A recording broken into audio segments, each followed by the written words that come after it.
What's good, friends? Welcome to Fight Night. It's Monday. That means it's college time. I'm F. Dot. That's Jamerson. I always point the wrong way. That's Jamerson. How you doing, Jamerson? I'm doing good. I'm always stoked for Mondays, of course. The collegiate scene, super exciting. A lot of players that I'm familiar with, so really excited for today's games. Yeah, it's a good time usually, but right now we gotta wait. We've got one player on the way from Waterloo. We're gonna let them get all set up. We're gonna wait until 8:15, and we'll come right back here with that Valorant action. So college time on the way. We'll be right back.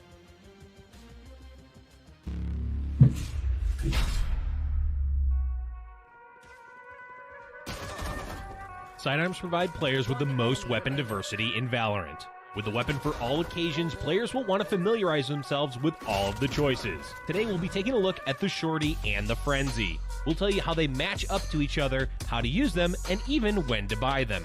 With completely different firing methods, bullet spreads, magazine sizes, and damage output, both the Shorty and the Frenzy are in a class of their own when looking at available sidearms. The Shorty is a semi-automatic sawed-off shotgun with a large and unpredictable bullet spread, even when compared to its big brothers, the Bucky and Judge. The Frenzy, however, is a fully automatic machine pistol that follows similar patterns to SMGs and rifles, with its recoil climbing before leveling out, but this little guy works best in short 3 to 4 round bursts. Spraying an entire clip from the Frenzy may look cool, but you probably won't be rewarded for it. Like all of the other sidearms, neither of these weapons offer any kind of ADS or alternate firing method. What you see is what you get. Both weapons have varied magazine sizes. The Shorty has the smallest bullet count in the game with 12, with only 2 shells available at a time. The Frenzy is a bit more forgiving in the magazine department, having 13 in each clip for a total of 52. When comparing their rates of fire, the Shorty is one of the slower firing weapons in the game, having a fire rate of 3.3 shells per second. It's important to note that the Shorty produces 15 pellets when fired. Naturally, as the Frenzy is fully automatic, it's going to boast a significantly higher fire rate at 10 rounds per second, a pinch faster than rifles, but still lagging behind SMGs. These weapons also have wildly different damage outputs and effective ranges as well. The Shorty works best within 10 meters, and each pellet will deal 36 damage to the head, 12 to the body, and 10 to the legs. This little shotgun packs quite the punch and can one-shot anyone who gets too close. While its close-range power isn't as potent as the Shorty, the Frenzy can be used a bit further away with an effective range of 20 meters. Dealing 78 damage to the head, this machine pistol can easily two-shot even a fully armored opponent. Unfortunately, with its 26 body and 22 leg damage, it's going to take at least a half a dozen shots to drop enemies with full armor. Be careful when trying to use these weapons out of their effective ranges, especially the Shorty. You'll notice very quickly how hard its damage drops off, not simply because each pellet does less damage, but because of how sporadic the spread becomes. Stick to close quarters. The Frenzy is a tad more forgiving in the ranges it can operate in.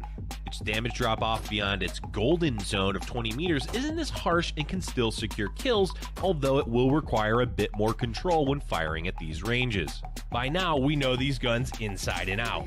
But when should we expect to see them? The Shorty and Frenzy will run you 200 and 400 credits respectively, so there's no high economic commitment to pick them up. This makes them very valuable in both pistol and eco rounds. If your team is looking to play aggressive while spending as little money as possible, pick yourselves up either one of these sidearms. Once you get close enough, the Shorty will instantly kill even the most geared threats. And while the Frenzy doesn't have the precision of the Sheriff, Classic, or Ghost, it does have a much higher rate of fire, which will let you pump out as much damage as you can in the shortest amount of time. While your standard pistols are the more common choices for eco and pistol rounds, players should not make the mistake of overlooking these two weapons. Players who want to have the most success will need to familiarize themselves with all the sidearms in Valorant. Whether you're looking for the one-shot kill power from the Shorty, or you're looking to spray your enemies down with a hail of bullets, there's a little something for everyone with these two guns. They may be small, but they're definitely mighty.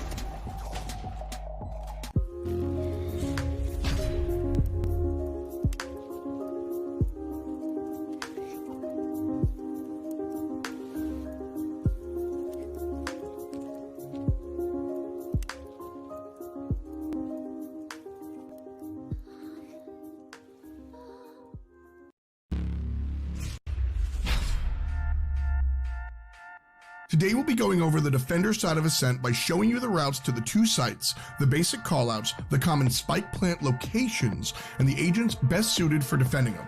Let's get it. A site has way more open space than B site, which allows you to play from further angles. Defenders will want to be familiar with the entryways into A site that attackers will surely fight for. These spots are A lobby, A main, mid cubby, and A link. Now let's take a deeper look into the A site. Starting out of defender side spawn, you'll be given 3 options. 1, you can head left towards A site. 2, go straight towards mid. Or 3, move to the right, which will take you to B site. Since we're starting with A site, let's head left. You'll immediately be given 2 paths that will lead you into A site, A stairs, and A garden. Heading up A stairs will lead you both to A rafters and A window. Defending from A window. Hello and welcome back, and it's time to fight. Not us, we're friends. Me and Jamerson are here to bring you the show, and we're excited, but I do have some poor news real quick. Waterloo has, unfortunately, they've got some other things going on. They're not going to be able to make it. So we're going to go directly to our first game here. Gamers Guild Club versus Ryerson. And it should be a fun one here. Aldins, Profaso, Jay, Kylas, and Xylas. I like Kylas and Xylas. I like those names there. Yeah, we're definitely going to stumble upon that. But Orange Coast College is the team that I'm looking at. 8-Ball, IC, Hazy, what is it? Nain and Ramsawolf there to finish off the roster. And so I'm familiar with 2 of the players, IC and Hazy, who played in Collegiate Overwatch a few years back and still do. So really looking forward to them. Orange Coast College, they've done a number on a lot of Southern California teams over here. It is a community college, like maybe 10 minutes down the street from me, 15 minutes down the street from me. But these players always come to play, and they always have a good performance. I believe in Overwatch, they've made it up to like the semifinals or quarterfinals. They do. Wow. These guys are cracked. I'm going to say it right now. That's a big deal, because when we talk about tack shooters and games to compare Valorant to, Overwatch doesn't usually come up. But as different as the shooting is, I find that the team element is kind of like right there, because you really need a heavy communication in order to make that work out. So that should be a nice look. Across the way though, with Ryerson, I mean, these guys kind of just fresh names for us, right? For me, definitely, for sure. Not really familiar with any of them. But yeah, to that point about Overwatch, I mean, we saw recently, a lot of Overwatch League players making the jump, right? First, it was Sinatra, right? Going from the San Francisco Shock to being picked up by Sentinels, I believe. But then we've also got players like Zachary and Corey making the transition. So a lot of DPS players, of course, having that extra aim going on over. So I guess it's a lot of those kind of skill sets, right? That do transition pretty well. Can you click heads? Yes. You're probably going to do decently at Valorant at best, or at worst.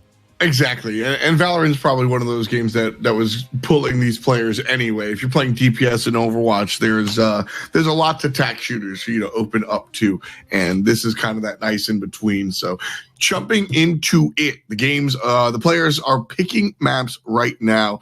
We've seen a lot of Ascent. That seems to be everybody's favorite map, and Split not so much. With the other 2 in between here, Jamerson, how are you feeling about the maps in general?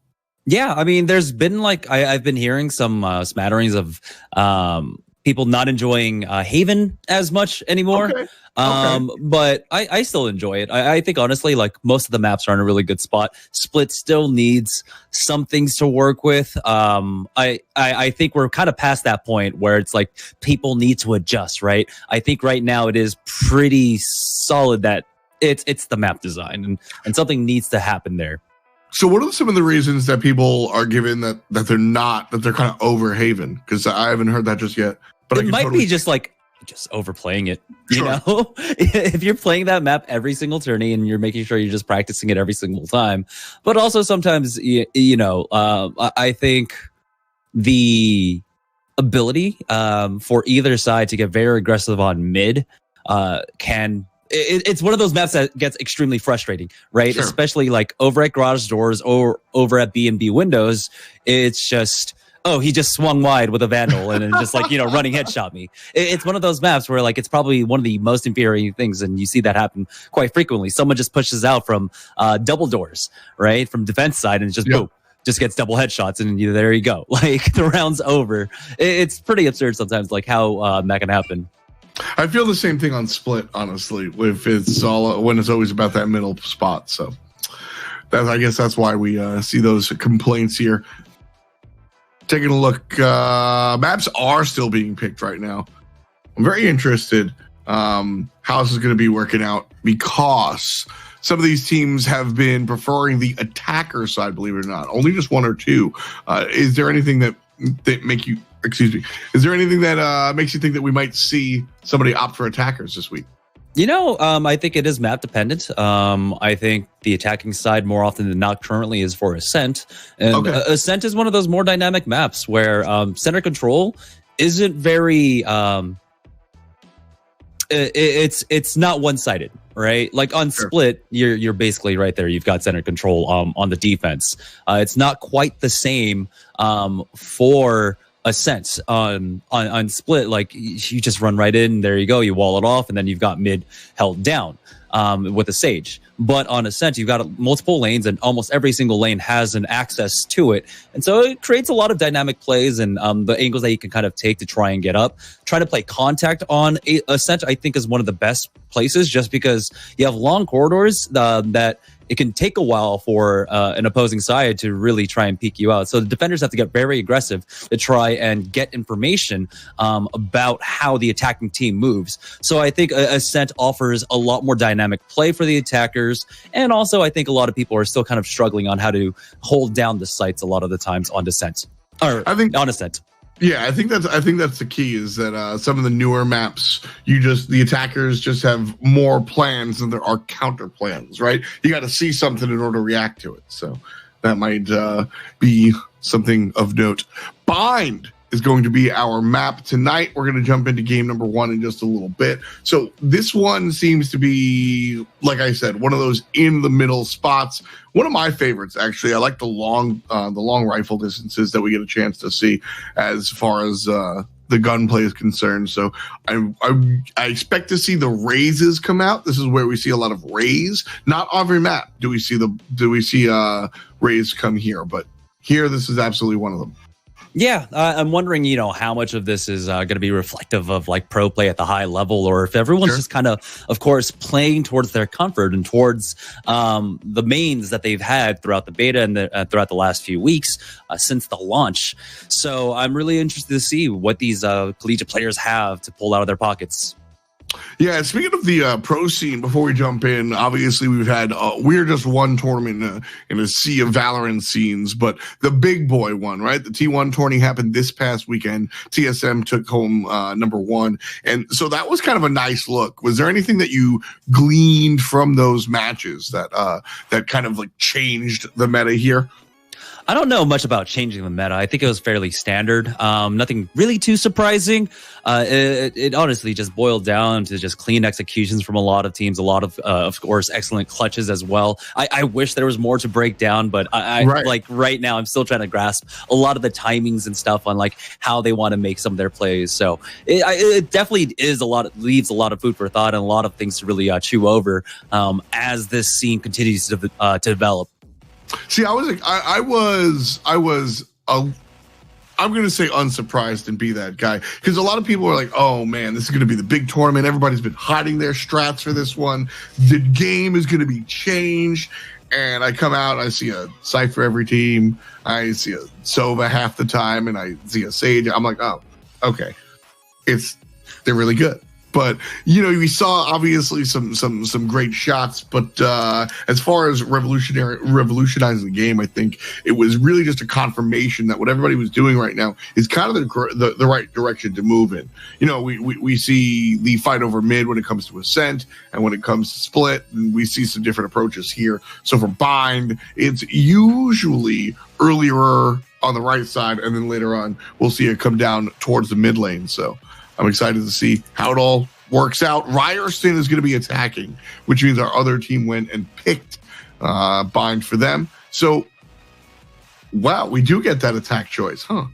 That one's interesting. And if they do have, of course, the choice and they decide to go attack, that only signals that they've got practice on this. They've got set plays, and we're going to probably see some very fast executions, I would imagine, on the pistol rounds and off the back of those. So they've got a plan going into this. It should be very dynamic. Bind, typically it can throw you for a loop sometimes, of course, with how the teleported plays work. And this is one of those maps where faking can be one of the greatest things in the world, right? If you can get the defenders to go through that mid teleporter and then you just go whoopsie daisy, right, and go straight on over to A, taking your own teleporter because someone was lurking over at like bathrooms and already has that cleared or something. I don't know. There's some room for play and outplay here on this map, so I'm really excited to see.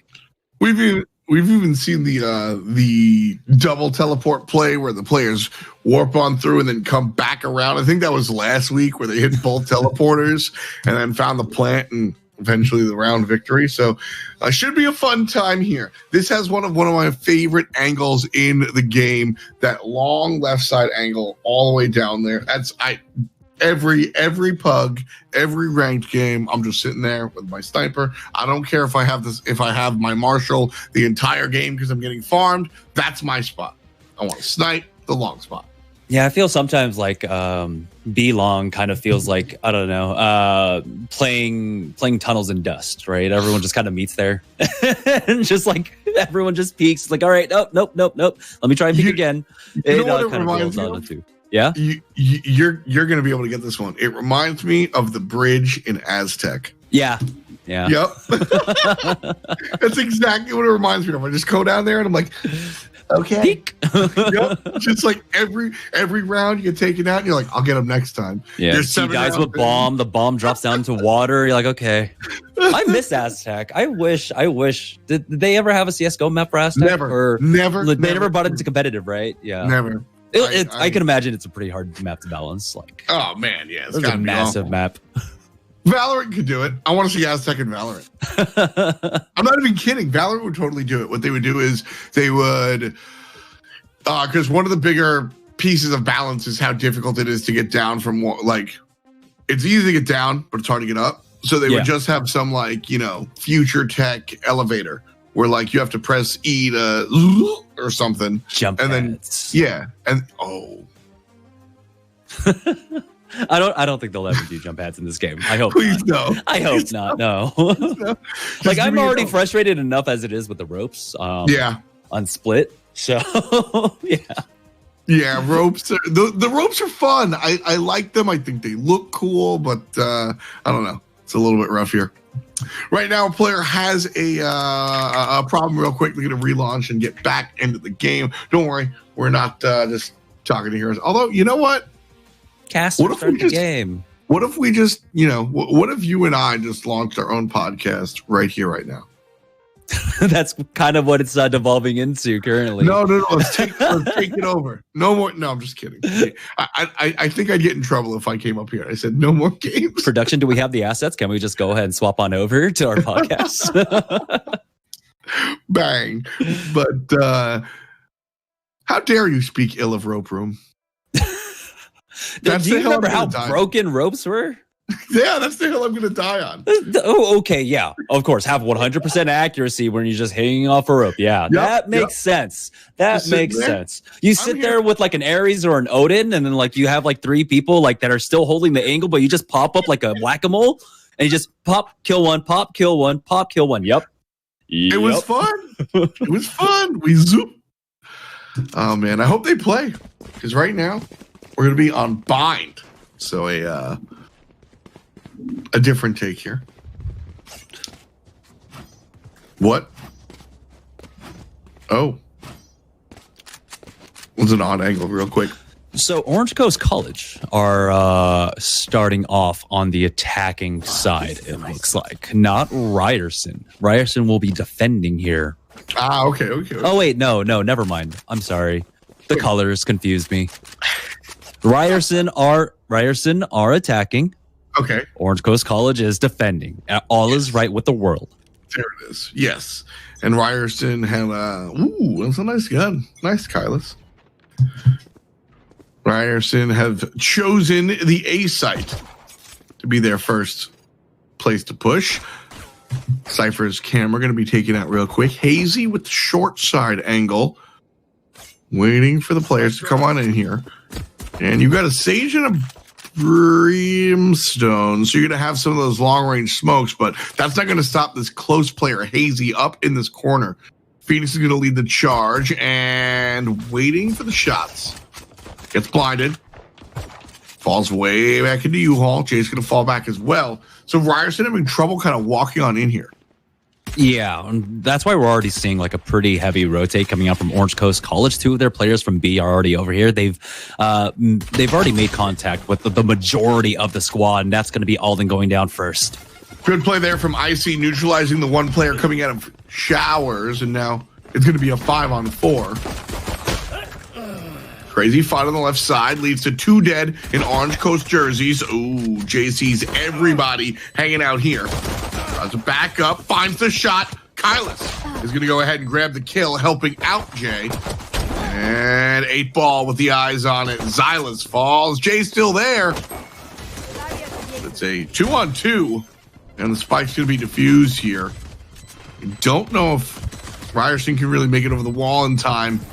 And it doesn't look like they can. Spike defused.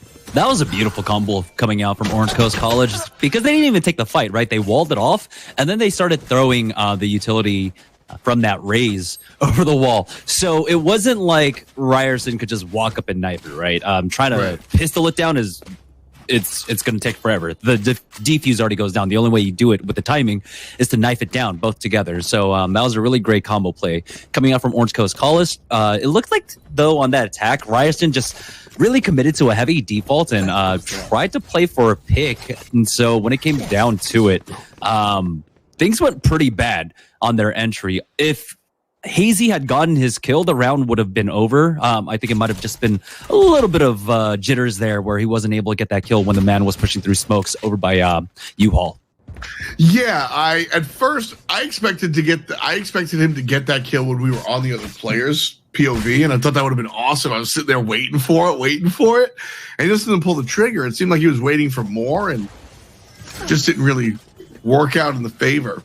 And so, oh boy. So it's a 4-man over at the A side, and it's just 8Ball here to try and close it down by himself. At least, though, there are very short-range weapons on Ryerson as they try to make this push, but enough time has been bought. The rotations are here. It's a 2-for-2 exchange, though. So now the rotates come out. Icy's going to come on through the portal. They'll be coming up from the top side of Hookah, the other player coming from the back side near Labs.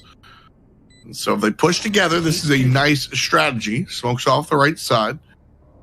Gotta check the left corner. Does so. Nobody on site. Players have to be in the back or in Octagon. Fake defuse is alive. And Icy isn't. The attackers are able to take it. Kylis with a round-ending kill. Yeah, I'm not really too sure why Orange Coast College decided that they would 4-stack over at A.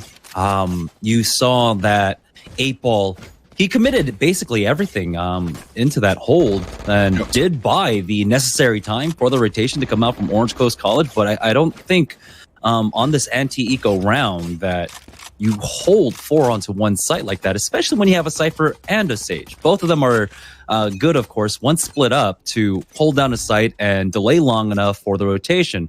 Imagine if 8Ball had a second player on site with him. That should have just been an absolute shutdown on that push. Round number 3 starts with a missed Sheriff shot. Ryerson pushing A one more time. 2 in Showers, 3 across the map, 2 of which are here. Cypher going for this long offensive flank. So it'll be a 4-man push here on A for Ryerson. 4 versus all 5 as Orange Coast has made their rotation, but 2 are already dead, so make it a 3rd. 4 now standing for Ryerson as Jay goes down, the Sheriff on duty. Kyle is falling back. And Brofaso going to take down Nain. So 2 players left to look for the retake here. Yeah, it's going to be difficult there. 3 people already holding this angle over by Short A. Spots one on the left, not able to hit the shots. He just wide swings, takes him out, and he knows the final player's there. And Ramza will take down one with him, but there we go. The paint shells finish it off, and that's very much what Ryerson needs to do.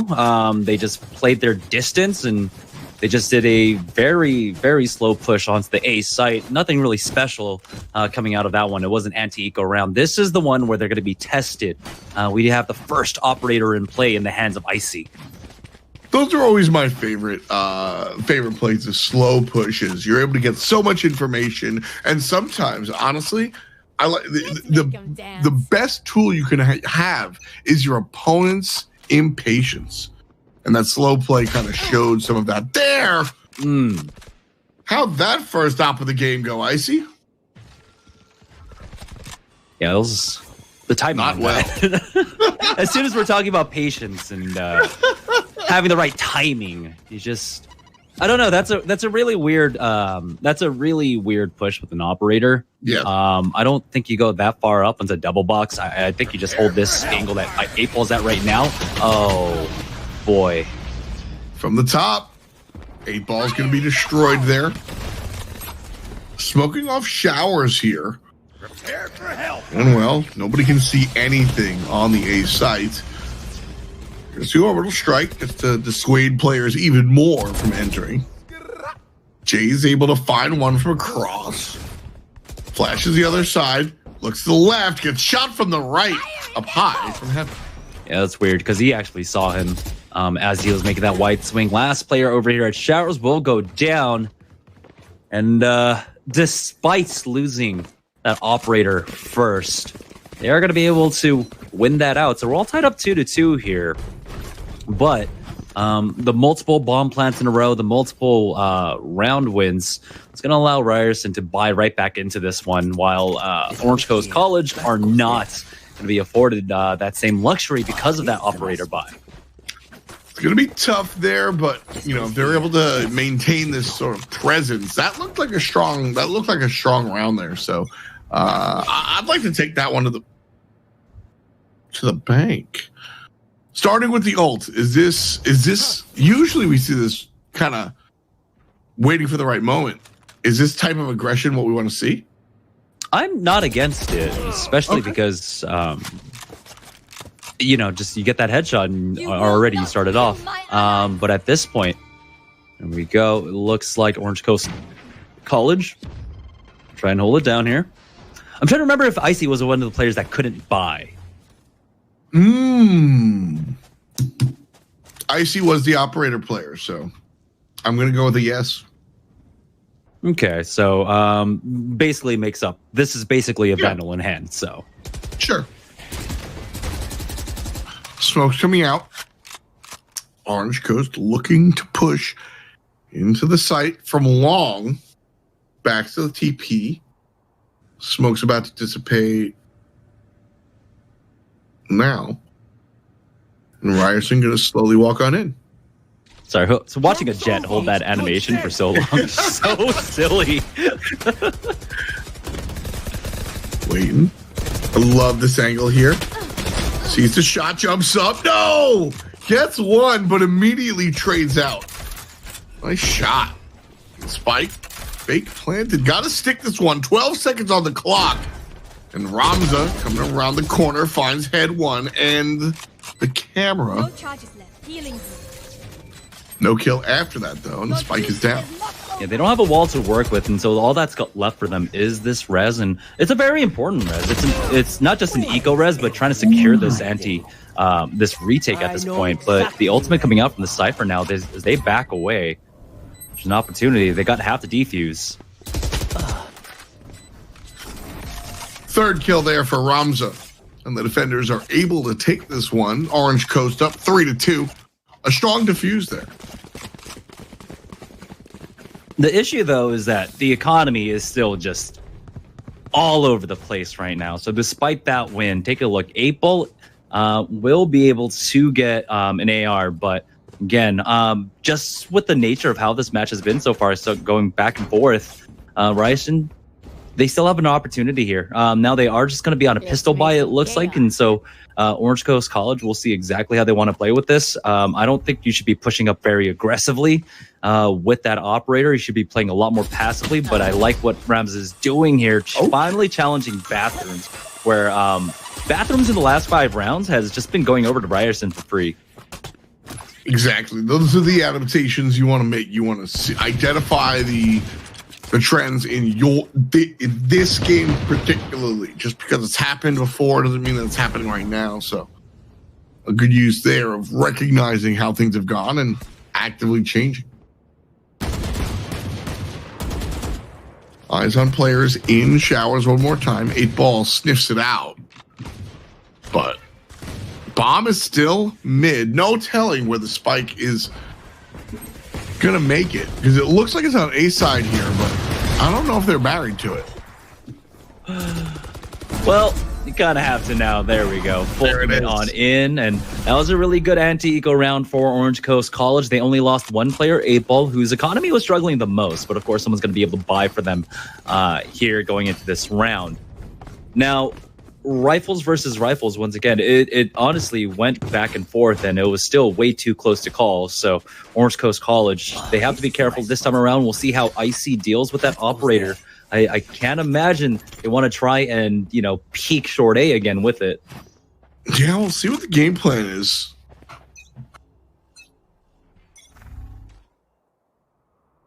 Jay is going to be leading the charge up mid. Bunch of people heading towards B long, which I think that's the spot to play if you have the op. So with Icy having it, where is the Jet player? She's waiting at B for those players to come through from long. Early rotate coming out from Orange Coast College. Their Ray is already on site over at B for them. So with how clustered they are over here at long, this is going to be a huge chance for that raise to come up. They should be able to hear that. The Cypher does hear the ultimate orb getting picked up. Yeah, it's a big deal. The ultimate orb makes a distinct noise. It's going to let players know that you're there. Not very sneaky, but of course, the desired effect, a little bit different. Jay finds a shot from all the way across the schoolyard. Icy going to fall. And while Raze pops down the wall, really nothing else to it. Information gathered. Jay is the one red player. Make that the second and the third. But Ramza is able to grab another one. 1-on-1 here at the B site. And Ramza with their second 3 kill in a row. Nice stuff. Icy's going for that operator once again. Okay. Hasn't gotten a pick quite yet. Is currently 2-6-0. This is going to be a pretty tough econ rating, unless things turn around here into the 8th round and on. Well, it's one of those where maybe the op is such a feel weapon, right? You get in the groove, you get in the zone, you know, and so if you start feeding with it, that doesn't mean you necessarily jump off of it, which usually I'm very much a proponent of that. Look, it's not working out, try something else. But op players are always something different.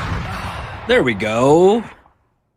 Finally found the angle, and I do appreciate how they're approaching this and how they've changed the position for that operator every time. That's the third separate place to play. So right now, here's the take on to the A site. Ooh. Spike's gonna go down here. Orange Coast, 30 players to reclaim versus Ryerson's 4. Camera placed on the left-hand side. Oh, and Alden gonna be able to find one. Hazy coming from the back end.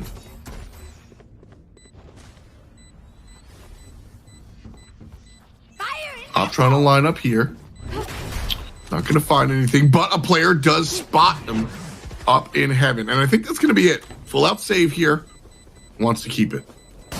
Yeah, you definitely don't want to feed anything into that one. It was a little awkward there, as they did start off that pick over at Hookah, but once once Ryerson was able to get onto the A site, I feel like that Ramza could have played that a little bit slower, waited for the rest of the team to come out, have one person, make sure they're at least up on heaven for you when you go for that peak. But instead, just wide swung, and there was a person holding over by basically the teleporter.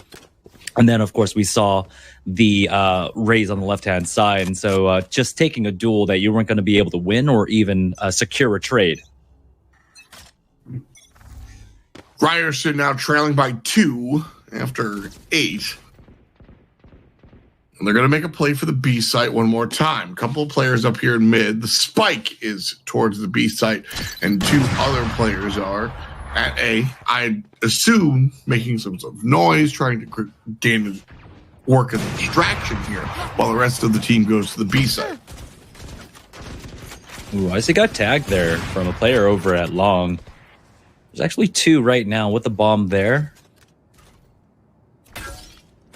Can't decide where to look. It's got to be so. That's so nerve-wracking when you're the only one here.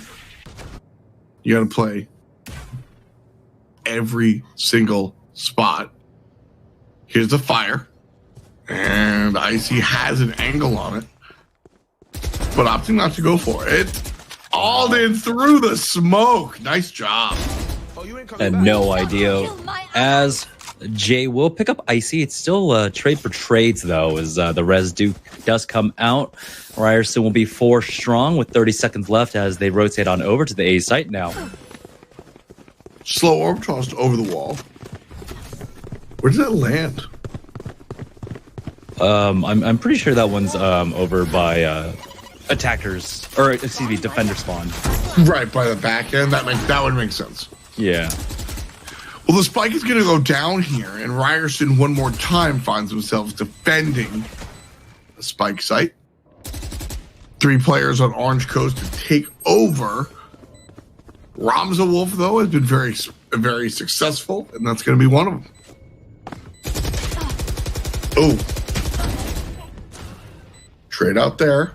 And now 2 players up for Orange Coast. Ramza playing it safe. Kylus inside showers. Unsure if they can get it done. The save is on, and the ops will remain on the team. Yeah, again, Orange Coast started off with... Oh, wow. Running headshot. Orange Coast started that off with a nice, decent play over by Hookah. But, yeah, Ryerson there just did a really good job of selling the commit onto the B site, forcing out that rotation from the A, got that in for free. Of course, post plant, they had the numbers advantage and everything. So right now, this is the chance for Ryerson to really try and break the bank of Orange Coast College and try to make this a positive attacking side. You know, there's a big opportunity for them to try and go 8-5 on this half, or excuse me, 7-5 on this half. That's the game plan for sure. I mean, Ryerson and oh, not a great look there for Icy. Gotta hit those. Holding that angle, missing the shot. A little bit rough, but you know, not the end of the world for sure. At this point, though, I'm kind of impressed. There's a decent good reading by Orange Coast on this defense, on like where they need to stack and how Ryerson want to play this. But now Orange Coast College, it looks like they are going to go ahead and rotate the second man over shortly here. They've currently got the Cypher just holding it down. Camera spots out too. Doesn't even try to put the bolt on them. Doesn't give them that information. And so he's got everything in the world as now that's going to secure that first rotate out now. But as the utility is going to get used, we should see more people coming in. Here's the push, slowly through smoke, and the wall goes up. All of a sudden, Nain in trouble. Down he goes. Hands of Brofaso. Nice job so far. Spike down. 5 players alive for Ryerson. Only 3 for Orange Coast.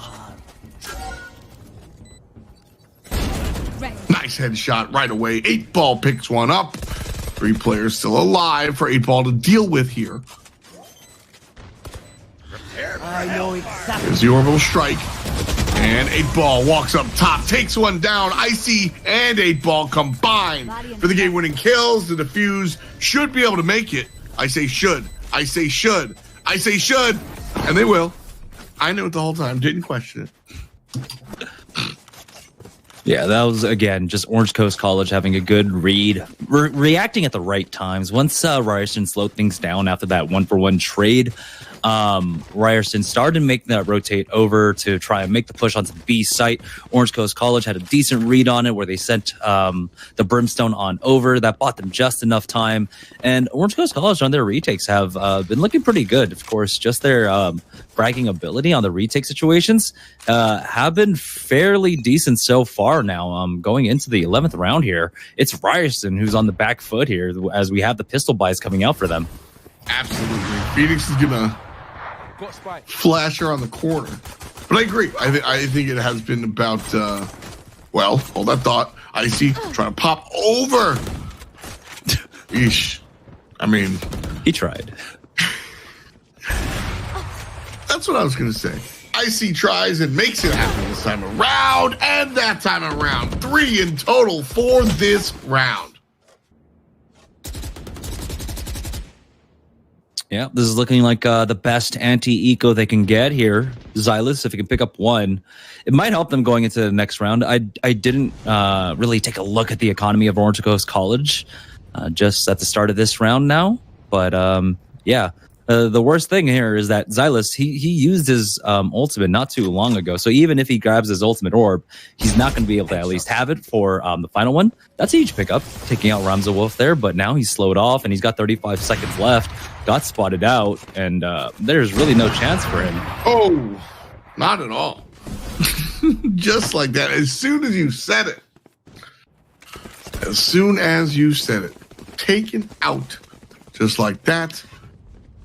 Yeah, apparently Icy, you know, he's watching the stream, and we do have the delay, so he finally caught up and heard me talking trash. So now he's making up for it. That was a nice 4-piece for him coming out in that round. Double operator this time, though. Ramza Wolf going to pick one up. I inherently don't really like the double op. How do you feel? Yeah, not on this map. Possibly you could play it one at B long, one at like A heaven, or I don't know. You could try to play A short, but with the distances on this map, I'd much rather see the Vandals and the Phantoms coming out. Yeah, I agree. Without a doubt, agree. Ramza Wolf finds one, can't find the follow-up. Hazy does. So it's a 2-for-1 exchange outside of B long. 4 players alive for Orange Coast and 3 players alive for Ryerson. And Orange Coast still holding that discipline, even though they saw 2 members over at long. They're going to commit to having a split here on the defense, getting the smokes set up now. As Orange Coast College, again, they've got that Brimstone, they've got that Cypher. They can slow this push down immensely here. Yeah, we see half of that in the works right now. Cypher does see 1 player coming from the other side. Here comes Breach and Sage player Kylus. Walking on through the showers. Brimstone, my mistake. And 8Ball going to be coming up right down Broadway. He is able to take down 1, but it's quickly Profaso and Kylus that answer back, trying to plant. No way. Icy fails.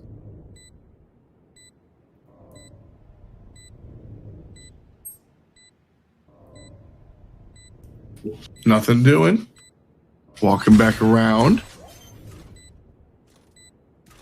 Gets spotted on the camera there. Oh, but it's fine. He's good. They're not going to make it in time. They're not going to make it in time. The plays. Yes. Removing even for the extra swag. You love to see it. You truly do. That's a fun play. Oh, that hurts me. Wow. Ran too far? Yeah, I was surprised that the Brim post plants ran all the way back, just all the way back through bathroom and then reconnected with his teammate. Of course, you know, the double peek is super strong if you do it from 2 separate angles. And not being there within distance to hear the defuse was the big problem, right? Because the only way they can actually confirm that the defuse was going on was by using that camera. And by that point, they were already too far away to actually stop it. So still, you know, big bravado coming out from that Brimstone to just stick it there. Last second, it just barely got it before they rounded that corner. They needed to start pre-firing. But I don't know, man. The honesty in that last bit. I 100% feel that one for sure. Oh, boost over the wall. Ultimate orb, though. Everybody just making noise on that side, so they come on over to this side. Try to grab. I don't know where people are trying to go here. A site looks like the majority. Alden. Distance. Jay gonna grab one as well. So Ryerson starting this one off smooth. However, it is a 4 versus 2 at the moment. 3. And just like that, Ryerson have made it a 2-on-1. Good shots. But temporary for sure. Yeah, the idea there coming out from Orange Coast, it was of course solid. Just go for that port play. And then just try to blitzkrieg onto the site. It was just a lot of failure of aim more than anything else, and clearing the site once they got on there. So Ryerson were more or less kind of gifted that round. The fact that, of course, we saw that Orange Coast College were able to get the spike plant down, but they should have done it with much less losses. It should have been a much more difficult retake for Ryerson at that point. I think I can vibe behind that. I think I can get behind that one for sure. I've enjoyed watching these early rounds because you were right. These teams are pretty tactically sound is the phrase I'm looking for. But at the same time, I mean, they're also willing to try new things. So 8-5 at the moment with just under 120 to go. Careful now. Jay's going to try and defend players out of hookah. Tosses fire. Sage lays down ice.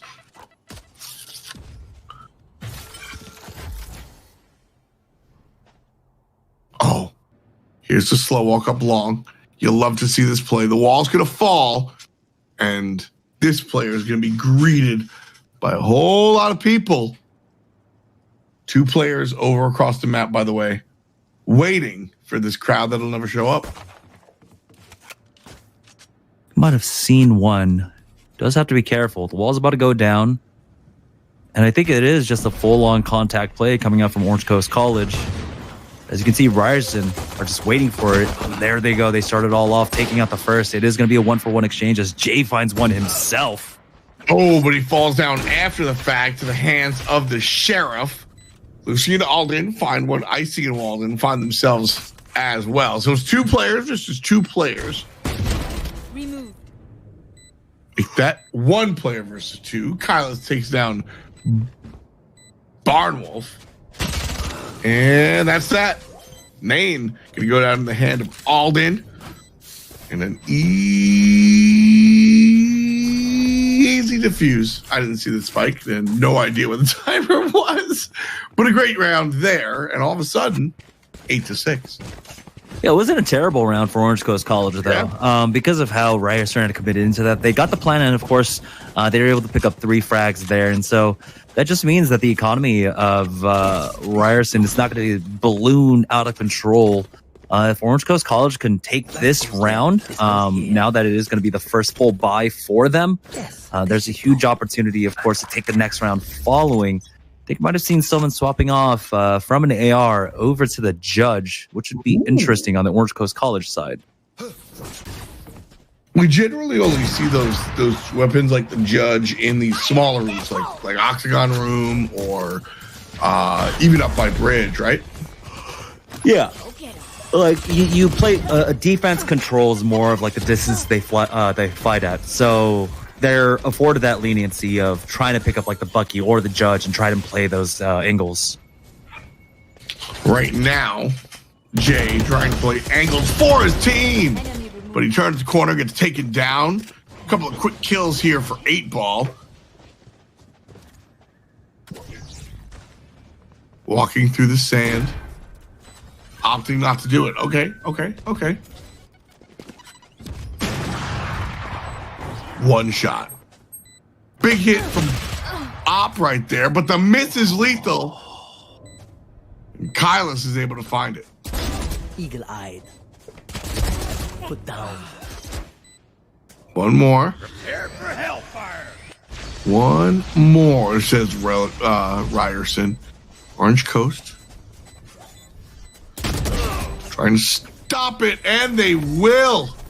Ryerson, fantastic job defensively. The spike diffused and all 5 players down.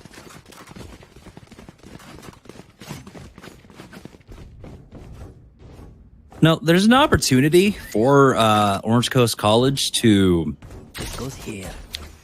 at least go. I feel like they should at least go for armor pistol buys. Ramza has so much money on him, but that just signifies that they 100% want to go for another operator for the next round here. He'll be able to afford that for his team and buy that around. But yeah, I wish they would invest a little bit more into this round just because they do have the money to work with. Exactly, but this opens up a better round after the fact, right? So it's kind of which one would you enjoy more right now or next round? It's you know, it's either rifle round or it's like someone picks up an operator for the next one. But that's a huge pickup, and there's the operator. So never mind. Certainly doing the job there, right? Oh yeah, they spotted about one. Oh boy. Easy for Kylus from around the corner. Orange Coast, 3 players up.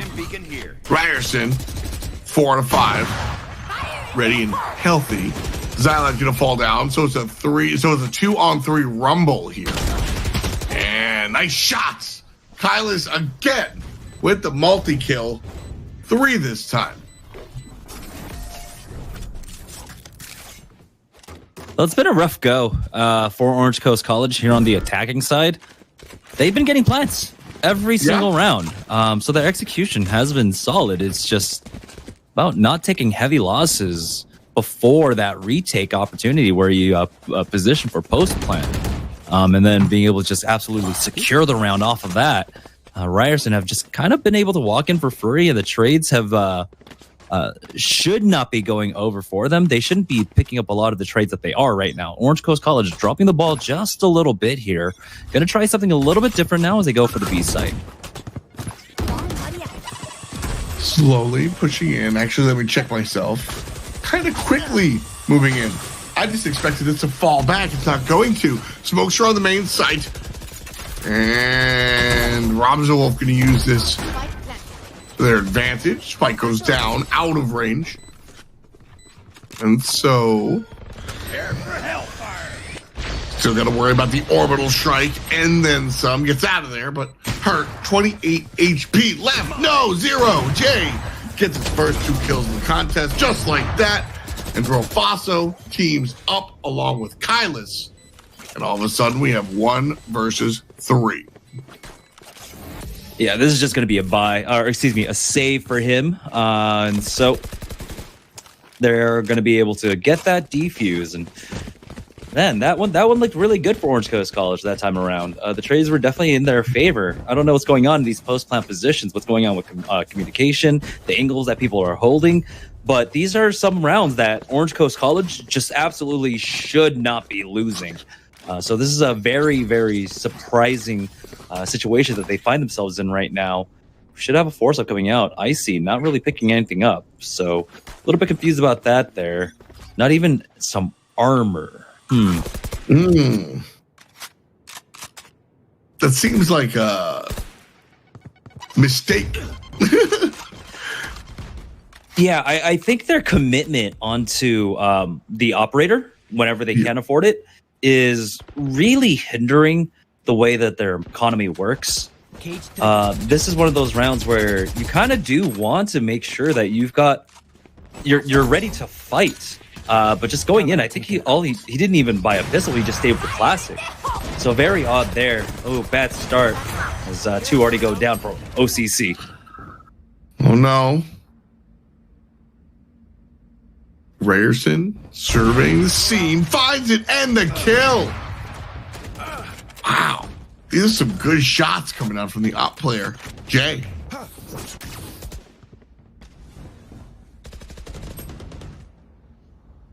Yeah, this is going to be one of the first rounds where it looks like OCC won't be able to get the bomb plant. Now, You will not the remaining 3 kill members my are here. ally. They got the res. And now it's all up to 8ball, who will go down. So this is the first time that OCC's bomb plant has been thwarted. Mm-hmm.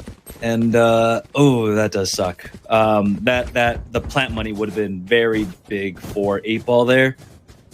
So see exactly what he wants to force onto. He's got the heavy armor, and now he's down to. There we go. He got the buy. He got the buy. He's got the buy. He's ready to go.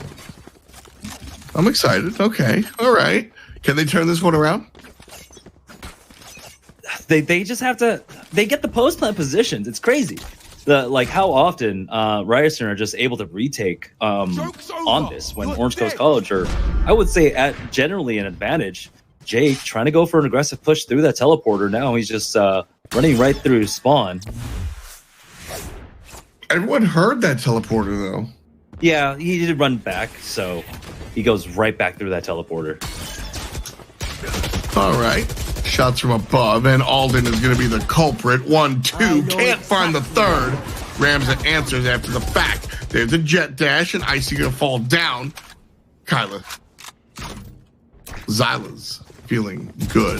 1A main. Zyla's can't decide where he wants to go, but it's from up top that gets the kill. Great job, Kylas. Just like that, 11-8.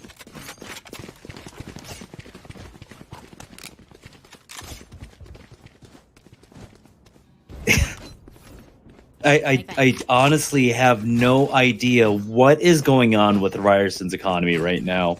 Is this going to be a force up, or 8ball like he went full in, went with the heavy armor with an AR, while the rest of his team are sitting on pistols. And so they've just kind of been disjointed on economy for the majority of this half. Jay again with this operator, starting it off with that first frag. Nice job there. That's exactly what you want to do by playing that position. Just quick neutralization, move on with the team with the advantage. Long walk here for Ramza. All the way up. Eyes are on it.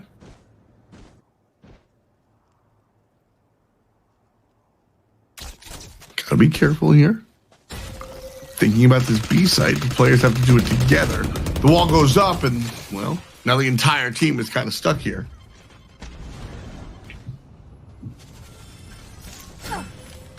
Another approach from Long, going to be utility off, a wall, some flames, sky cage, a little bit of everything there. And so 40 seconds left on the clock. Oh, Orange Coast have to act kind of now here if they want to bring this to their 9th win.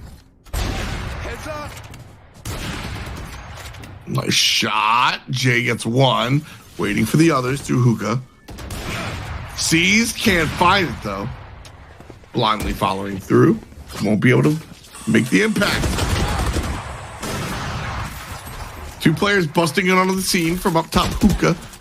Gonna jump on in. Rofaso gets the kill. 1 player alive, and that's that. Defenders are able to take it. Ryerson 1 game away. Yeah, you said it. Once we got down to about 30 seconds, they just have to get onto the side. But as soon as the spike carrier went down, that round was over. With about 6 seconds left on the clock, you have to first commit to taking out whomever took out your spike plant, and then go for the plant. There was just not enough time at all whatsoever. Ryerson, their individual performance has been good so far, but their macro performance and how they rotate and how they play these Sites have been spectacular now. We got a triple stack over at the B site for what could be the final round, but it looks like it's going to be 5 pushing up right into the showtime. Oh, Alden with a double kill. Easy peasy. Ramza's turn. No, it's not. All right, it is. Xylus gets the trade out, though. Not quite as big of a show as the other Rays player. One left, turn, and burn, baby. That was a montage shot. 13-8. And just like that, Ryerson take the map. Yeah, the second half there, once Ryerson went on to the defending end, it was just completely one-sided. It was 7-5 at the half, by the way. Yep. So Orange Coast College only picking up the 1 on their attacking end. I know that attacking on this map can be a little bit difficult at times, but yeah, that was a little bit tough to watch. Yeah, little bit left to be desired, I'm sure, but as a whole, I mean, 30 kills here for Ramza. The Rays player, again, this is the map where we get to see those Rays mains show up. Yeah, and the second frag, I believe, on OCC was only at 12. So it kind of goes to show like the kind of difference in performance individually across the board, while Ramza was really showing up. Not much else could be said for the rest of the players. They were just losing out a lot of duels, and it came down to it on the defensive end.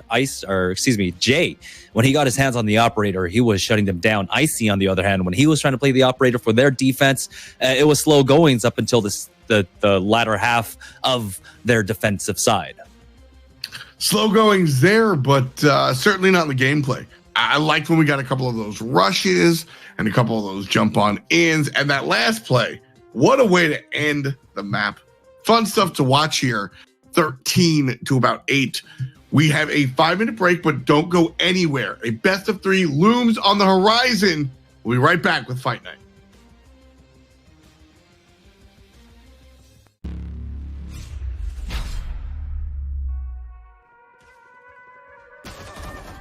Sidearms provide players with the most weapon diversity in Valorant. With the weapon for all occasions, players will want to familiarize themselves with all of the choices. Today we'll be taking a look at the Shorty and the Frenzy. We'll tell you how they match up to each other, how to use them, and even when to buy them. With completely different firing methods, bullet spreads, magazine sizes, and damage output, both the Shorty and the Frenzy are in a class of their own when looking at available sidearms. The Shorty is a semi-automatic sawed-off shotgun with a large and unpredictable bullet spread, even when compared to its big brothers, the Bucky and Judge. The Frenzy, however, is a fully automatic machine pistol that follows similar patterns to SMGs and rifles, with its recoil climbing before leveling out, but this little guy works best in short 3 to 4 round bursts.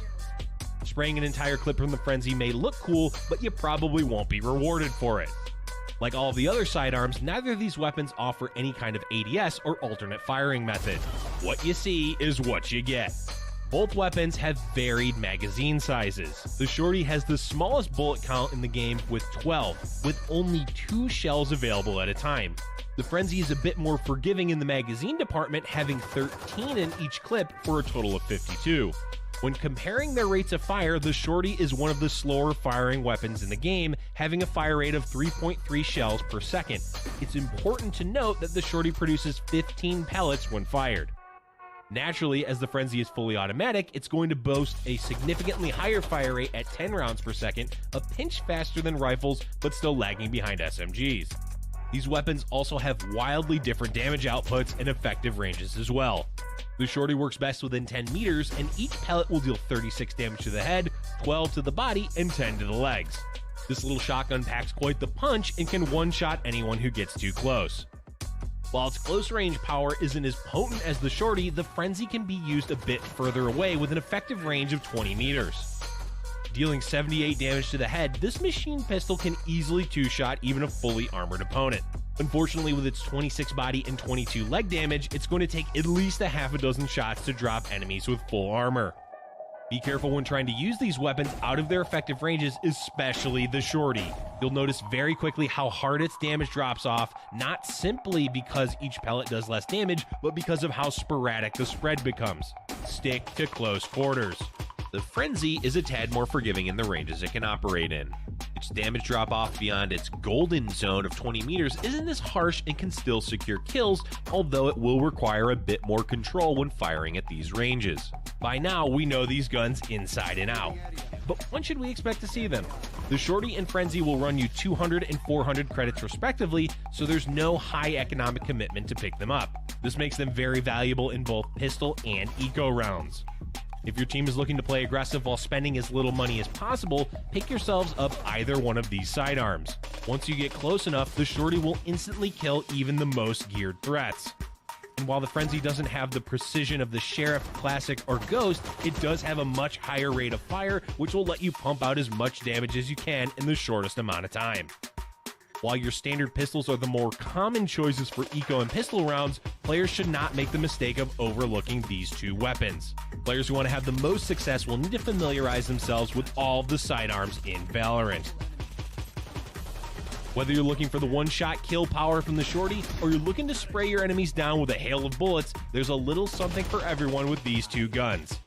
They may be small, but they're definitely mighty.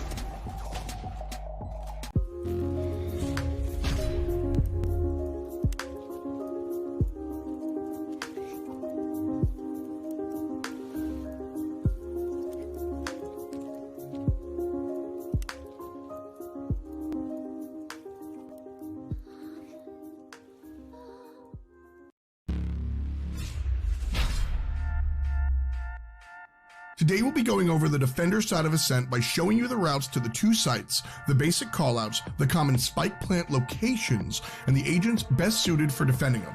Let's get it. A site has way more open space than B site, which allows you to play from further angles. Defenders will want to be familiar with the entryways into A site that attackers will surely fight for. These spots are A lobby, A main, mid cubby, and A link. Now let's take a deeper look into the A site. Starting out of defender side spawn, you'll be given three options. 1, you can head left towards A site. 2, go straight towards mid. Or 3, move to the right, which will take you to B site. Since we're starting with A site, let's head left. You'll immediately be given two paths that will lead you into A site, A stairs, and A garden. Heading up A stairs. What up, demons? It's your boy, F. and Jamerson, back at it again, now with a best of 3 on the horizon. So a one map bind just to get like a nice appetizer. What's your favorite appetizer, Jamerson? Oh, definitely gonna have to go with calamari. Just anytime I see calamari as an appetizer, boom, right there. Sometimes I'll go with the Brussels sprouts, but oh, okay. That's if, you know, like I'm feeling a little bit bloated. I'm like, all right, I guess I'll go with Brussels sprouts. Well, that last one, probably somewhere in between Brussels sprouts and like fully loaded nachos. So calamari, exactly. A nice little back and forth, but at the end, a solidified top team. Let's take a look at who we're going to be seeing in our next best of 3. This is the result of that first one. So we get Ryerson here back again. Kylus and Xylar, who I called Xylus the entire time. Kylus and Xylar will be returning to the field one more time against DePaul, which is Bam Gravity, Ghosty, Just Bob, Nigel, and Valley of Mist. And one more time, as usual, Jamerson, I turn to you, my collegiate sage. Any familiar names? This time, no. I'm not familiar with DePaul University. Like the name Ryerson University as a school in terms of collegiate, I've seen them around. They just haven't made a huge splash in any of the scenes that I've casted so far. But again, I haven't been able to do as much FPS other than Overwatch in terms of collegiate scenes. So there's still a lot of names to really show up. If I did do like CSGO, it was a lot of just Southern California teams. So if it's not Southern California, I can't really talk at length about it. Well, in any event, we've got these two squads coming out head to head. DePaul's in Chicago. I didn't know that, actually. So DePaul and Ryerson will be going head to head. Last time around, Ryerson brought the standard composition pretty much to the table when we saw them on Bind. Teams still figuring out where they want to play just yet. But so once we see that one game and kind of expect to see a nearly textbook game, I would say, Jamerson. I don't think they did anything wildly out of the ordinary. A little bit of reasonable expectations here. Yeah, I will say, just, not to take anything away from Ryerson, they did well on their retakes, but they were honestly gifted a lot of their retakes, and it looked like, I would say, that Orange Coast College maybe weren't on the top of their game, because there were a lot of situations, where they're pushing through smoke, or where they had the first shot advantage, or they had the backstab, where they just weren't able to secure those kills. And those were some crucial rounds where things did not go their way. Still, though, Ryerson played it well. I really liked, of course, their timings on how they rotated around their skills to slow things down.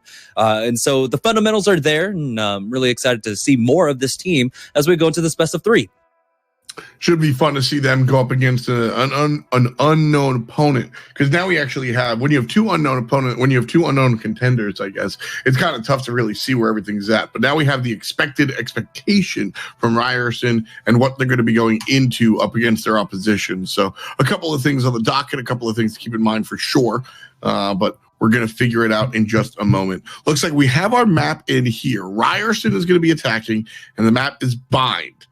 So one more time, just like last time, Bind is to go. And one more time, just like last time, Ryerson will choose to attack. Yeah, I think more people could put a little bit more stock into the way Ryerson did play. Did play on Bind, of course, picking up that Phoenix. I think Phoenix, this is one of his best maps, just for the way the run it back works with the teleporters. It creates for a very dynamic, very elusive style. And so I want to see if, maybe DePaul pick that up themselves, but you can also just go for kind of just a utility or other duelists throughout this. I think, of course, the kind of combination of a Sage and Raze, especially on defense, is absolutely absurd on what they can do and how they can slow down pushes. So Sage, Raze, and Cypher, hands down, of course, 100%, along with the Brimstone. So who is that fifth going to be? Ryerson already showed their hands with the Phoenix. What are DePaul going to go for that one? I mean, that's what it is, right? You got the lights, you got the camera, and now you got to find the action. Who's going to be that last person to really fill out that composition for sure? So that's what we're looking here to see on Bind, if we're going to see anything out of the ordinary. Ryerson, like we said, we already saw, but on DePaul University side, I want to see something weird. I'd like to see some of the oddball selections, but I'm with you. If I'm playing on Bind, Phoenix is my kind of go-to because of the change there. In their ability to run on through in the teleport and kind of mess people up with the sound cue. So jumping in here on Bind, DePaul defense.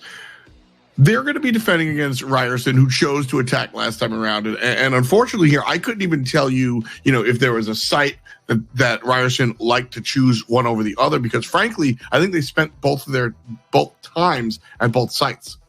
Yeah, no, it was definitely a pretty even split between that. I think, of course, starting off as the attackers and getting a 7-5 half, not bad at all, honestly. Oh, yeah. Especially at what we saw happen on the defense when they swapped around. The fact that Orange Coast College were only able to get the one attacking round win under their belts throughout that half, it kind of shows how one-sided this could be. So it looks like they are fairly confident in their attacking side. Of course, the worst thing that could happen to them, a bad sign is if they get a 4-round half on the attacking end. But right now they've got that confidence. They were able to start today off in that first best of 1 with the 5-round half on the attacking side.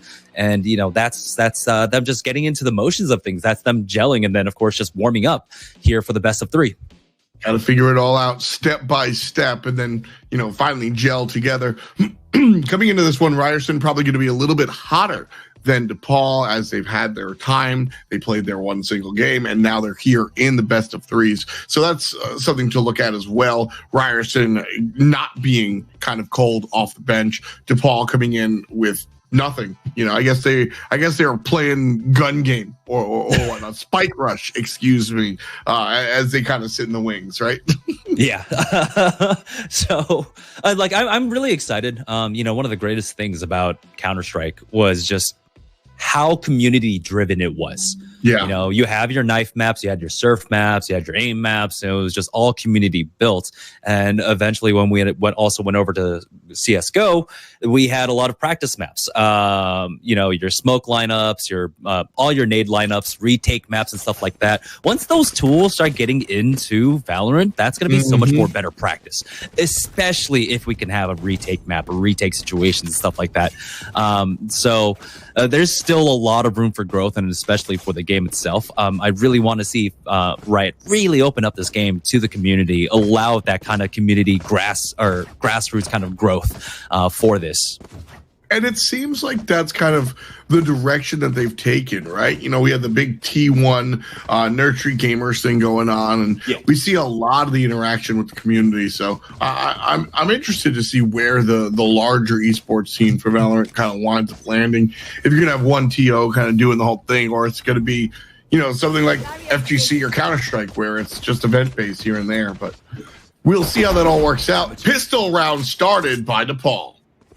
Yeah, take a look at DePaul's kind of lineup, though. We got the Sova and the Breach coming out for them. And so this is going to be a heavy CC lineup coming out. Default play for Ryerson, as they're able to trade 2 for 1 here on the pistol round. And if they so wanted, they could just rotate this over to B. Gotta watch out for the full rotations. There is one DePaul player still at B. Oh. He's thinking about making the rotation, but won't. Now I'm going to see players coming on through all the way up on top on Hookah. Valiant Mist going to try and smoke him out. Here's the tube. Tosses it up. But it doesn't matter. The spike already planted. Shots come out. And it takes the planter down to 10, but that's about it. Yeah, that was a really good molly. If he had gotten there just a second sooner, half a second sooner even, that would have stopped the plant. But Brofaso, nice little angle being held there. That should secure the round for them. Ryerson showing why they like to start off here on the attacking end. They did the same thing earlier in the day where they were able to just look real strong on this attacking end. They understand how they want to do it, what speed, whether it's fast or slow, which site, whether it's A or B. And the results are usually the same, good or good. Yeah, and one of the big things about that round was also just the use of the bomb buddy by Ryerson just before they, hard rotated over. They were all over at short A, and then the bomb buddy goes down. And that's when you saw DePaul kind of falter there, right? I believe it was the Brim was playing on site, and then as soon as that bomb buddy got called out over at short A, he starts making his rotation. Very aggressive push coming out from DePaul here as they're just pushing up through short A, all 5. Kind of caught out here, though, with the slow. Last HP, and just Bob finds Brofaso. That was last round's kind of hero. So a nice kill there for sure. Nice looking and nice target. Flash from around the corner. Jay's going to be able to pick up 1 off of it. Jay's going to be able to pick up 3 straight kills. Just Bob takes him down, but then Alden finds number 4. 1 player remaining. And it's Bam Gravity. He's able to pick up 1. Yeah, just teleport out. Just teleport out. Yeah. The Frenzy is one of those guns, especially at that range, where he definitely could 1v3. Starting it off and then bringing it down to 1v2. He was able to get the reload, fall back into U-Hauls there. And so I like that they respect that. I also liked how Ryerson actually played it. There was the opportunity, of course, if they wanted to just try and, as soon as they saw all 5 pushing up through short A, for them to just maybe try to go for that B play instead. But they understood that with the teleported play, with how the dynamics of this map play, they could get cut off by that blitzkrieg. And so it was better to just hold that ground and kind of contest for that short A instead. So I like that they did that.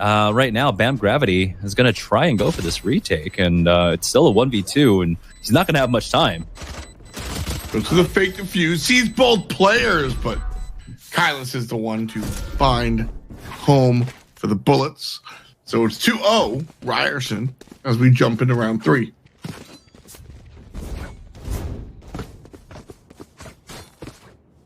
Rifles abound here for Ryerson. They've looked pretty good so far.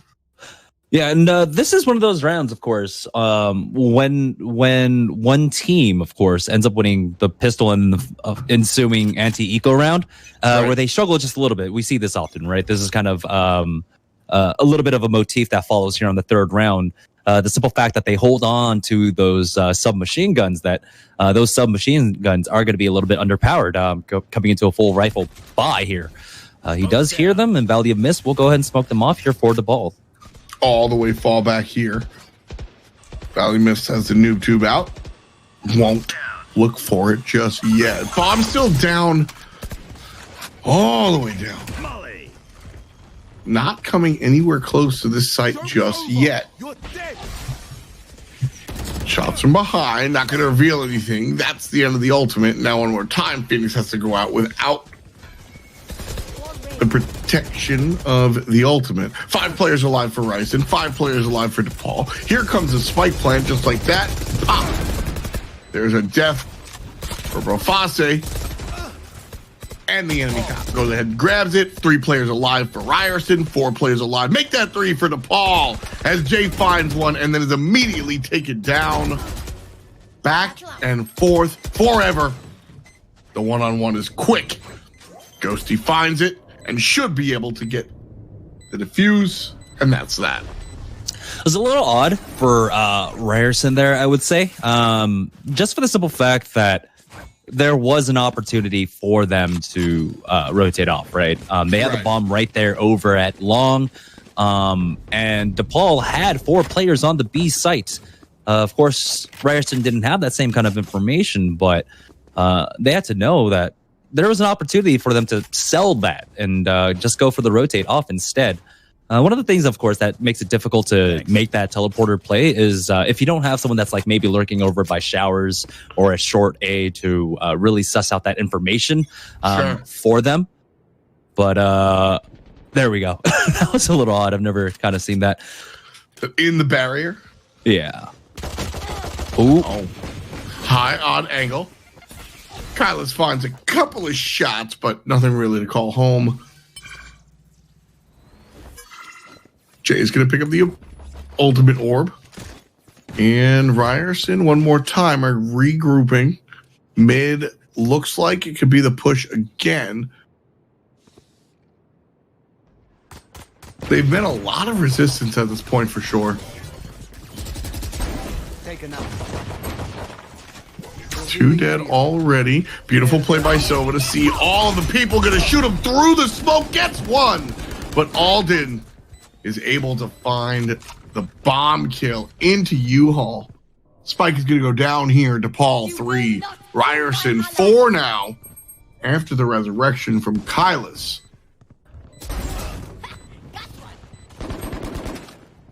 Yeah, that res could have been huge for them. Oh no, Nisei missing that by like 3 pixels. Oh boy, that was his opportunity. Now the retake, it's just a 1v3, almost impossible. Here comes a little bit of utility. Nice kill here for Valley of Mist. And left side, right side, not great. Ryerson wind up taking the round. Nice look, thrifty even. Yeah, I mean, that was one of the best eco rounds he could have hoped for. I think the only way it would have been better is, of course, after that res, the Phoenix stays alive, he secures a weapon. That would have been huge for them if they could have kept 4 alive and taken the rifles out of the hands of DePaul. So this is why their economy is going to hurt just a little bit. If you take a look at Jade right now, he's sitting on 900 credits, but the rest of them not too bad as well. Kyla's sitting at 53. There was a 43 as well in there. So Ryerson are going to be good for a few rounds now as Bam tries to get aggressive on mid. Real aggressive, just running it down, has to deal with some of the nonsense, and there's a turnaround shot, so. Oh, check that angle. Nice. Does. Nice job. Jay. Now. Oh, no! Oh, okay, they got the trade. They got the trade. I mean, they got the trade, but oh, no! Yeah, that is not something that you want to see often.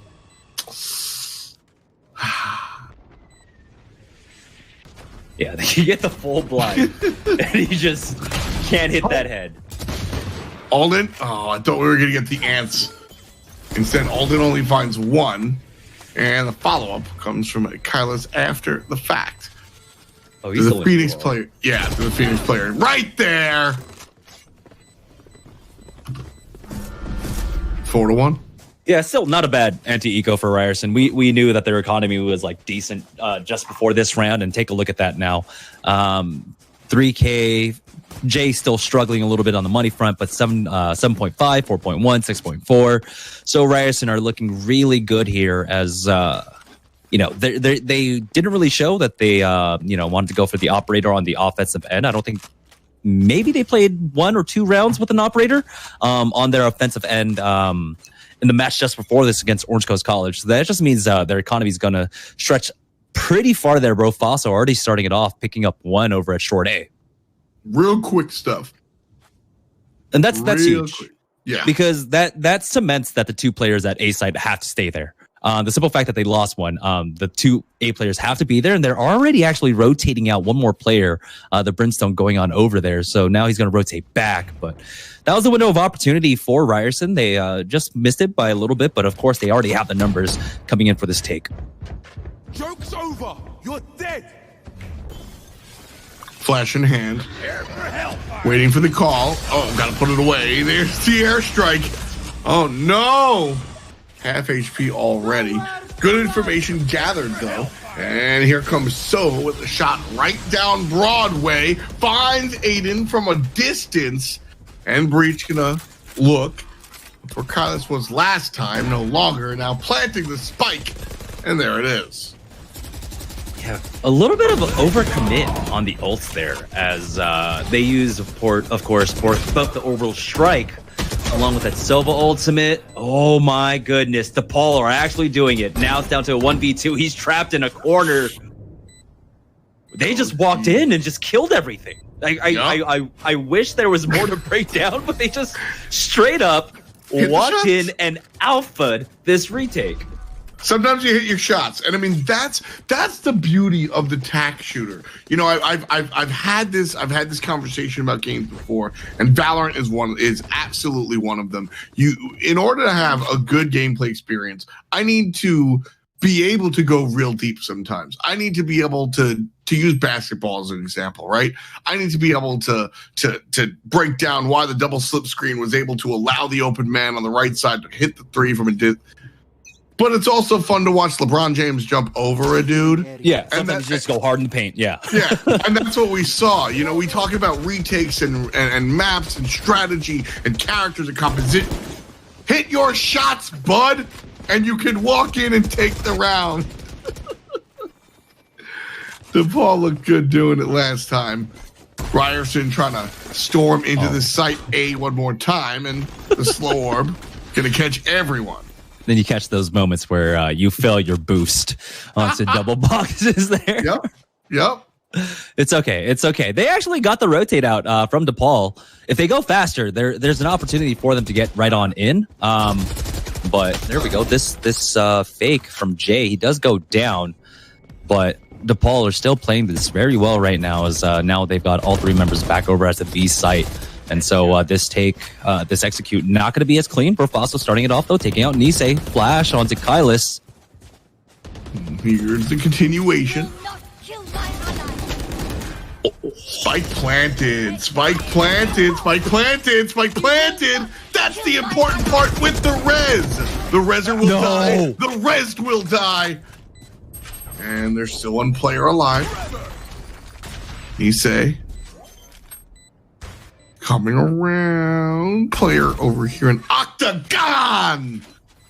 Attackers take it 5-2. Yeah, Ryerson just kind of snuck by with that one. That was intensely close.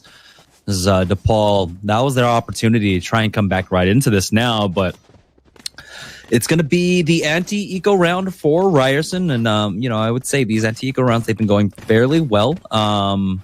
Been walking away with like 3 players or so off of these rounds. So we'll see exactly how DePaul want to play this on the defense. It looks like it's going to be triple A this time around, and might go for a cheeky push onto short A. They have been playing a person over here in Cubby. Checks the angle, but no, he looks away. Oh no! We saw that with his eyes and not his brain. You know what I mean? Yeah. You routinely check it over and over again. Yup, no one's there. Yup, no one's there. Yup, there's a guy there. Whoa! I do it all the time. I know that feeling, my friend. But know it or don't. Winds up as a kill, and so. Oh, that's a free Phantom. Almost got the kill with that as well. Cyber Cage is. Careful now. Okay, he wants that back. Cyber Cage is. Not. I'll bring that up later. I don't know. I'm not in love with my take. Never mind. The full reset here. As the player's going to walk back the spike like I walked back my Cyber Cage bit. It's a little odd. Place. Yeah, how They have hard they're time? committing onto this. They do, but they just have to go straight onto site. There we go. They cleared out most of the angles with that. Here come down the smokes. It's got to be that- all in. That's a massive molly. Enemy down. 11 seconds left. Valley of Mist is getting shots through the smoke. There's another player lined up in there. Location revealed. Headshot, baby. And the spike not down. Oh my god. Ball with the third round. That shouldn't have happened. Ryerson played that way too slow, especially with the small window and room for error that they actually had on that one. You saw there was a big clutch Molotov that came out into bathrooms. That's where the bomb was pushing from, and then that just absolutely slowed them down, bought enough time for the rest of DePaul's rotates, and the rest of DePaul's rotators just walked right on through. That was huge for them. Ryerson, though, still, again, what we said when they started off on the attacking side up against Orange Coast College, that 5 you're happy with. They're already there. They just need to put more on up. Right there. Gravity trying to put more on up. Almost came home with the kill. Won't do so this time around. Flash around the corner to absolutely nobody. Better safe than sorry.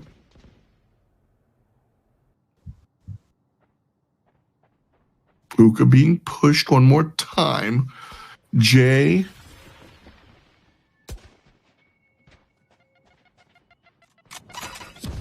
Very slow round number 9 indeed.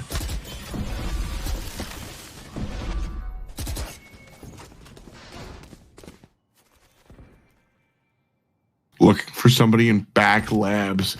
That's the look here. Bomb still not planted. Spike, excuse me. Now looking to initiate it. And the kill from behind for Ryerson. 4-4. 4-5. Now there's a change. And Alden and Xylas are able to get it done here. 1, 2 players. Nope, just one. Just Bob falls down. And there's the spike. So a whole lot of money for Ryerson.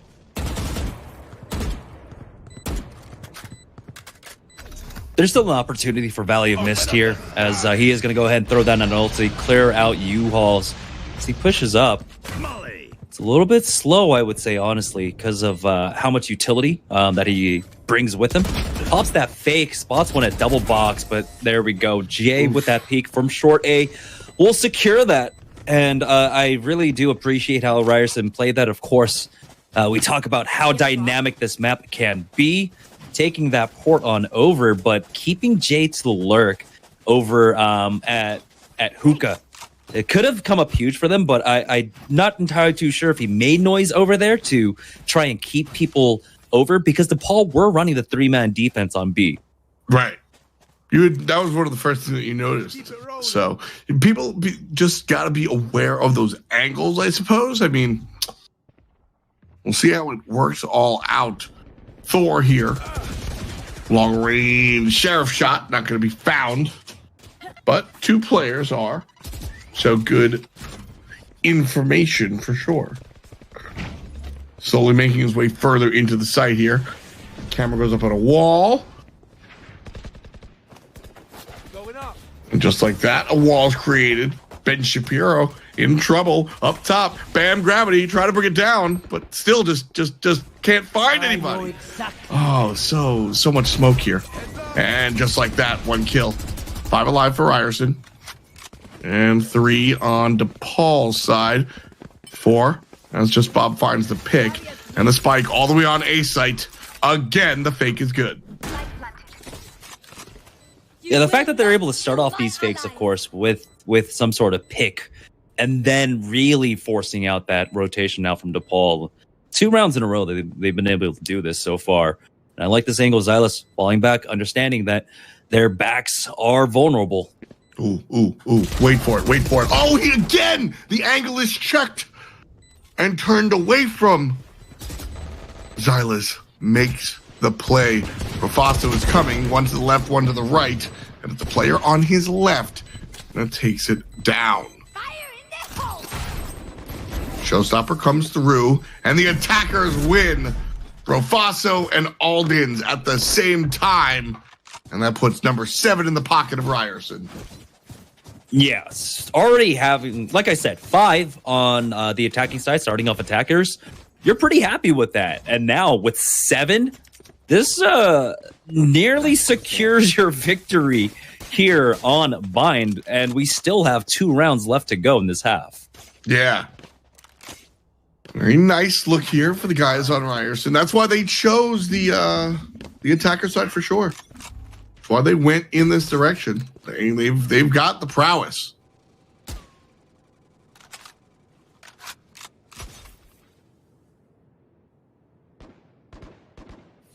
They sight one more time. Phoenix flashes. Doesn't run up. Trying to see the type of information, I guess, they can gather.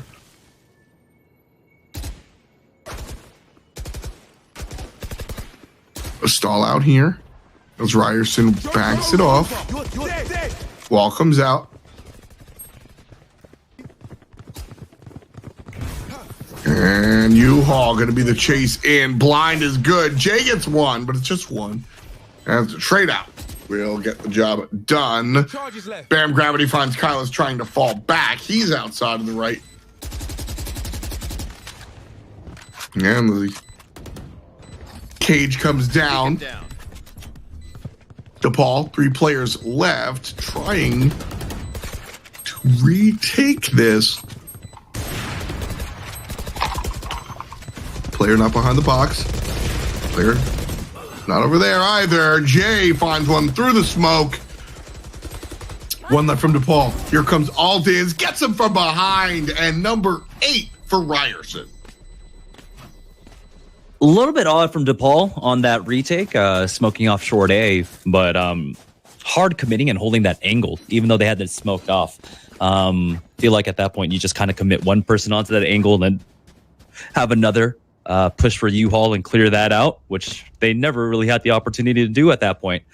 So now going into this final round, Ryerson, if they get 9, that's almost impossible, really, to come back from. And so DePaul desperately need this, or there's just no room for error on their attacking side.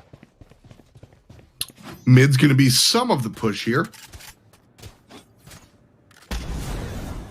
A site. Some fire. Just waiting.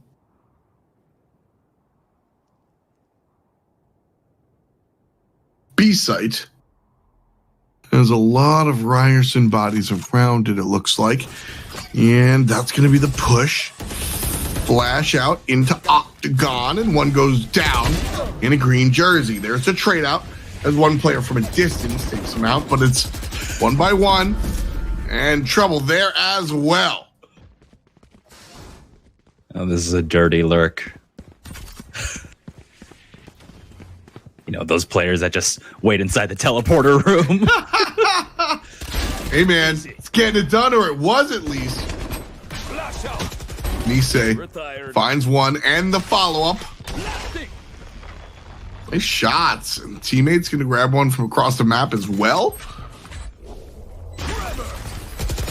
Ultimate going to be used with the flashes out in return. Here's another flash. And the defuse. Sticking halfway up top. Can't win the gun battle, but the teammate can. And that's good enough to DePaul. With round number 4 or in their pocket, and that's the half. Still a very rough half for DePaul at this point. Ryerson looking fairly stellar on their attacking side there, really utilizing that teleporter play in those 2 rounds. Very crucial ones for them, especially when it came to economy. DePaul just never really able to get anything going whatsoever. Every time it came to those rifle rounds, you know, Ryerson won those pretty handily. It was a lot of the anti-ecos, the eco rounds that went over to DePaul's side now as we swap sides here. I don't know if they've got kind of the same chops here in the offense, and so we're going to have to explore that, but they're not going to have much room for error. 4 rounds, that's all they were able to get on their defensive side. Yeah, not much room for error at all.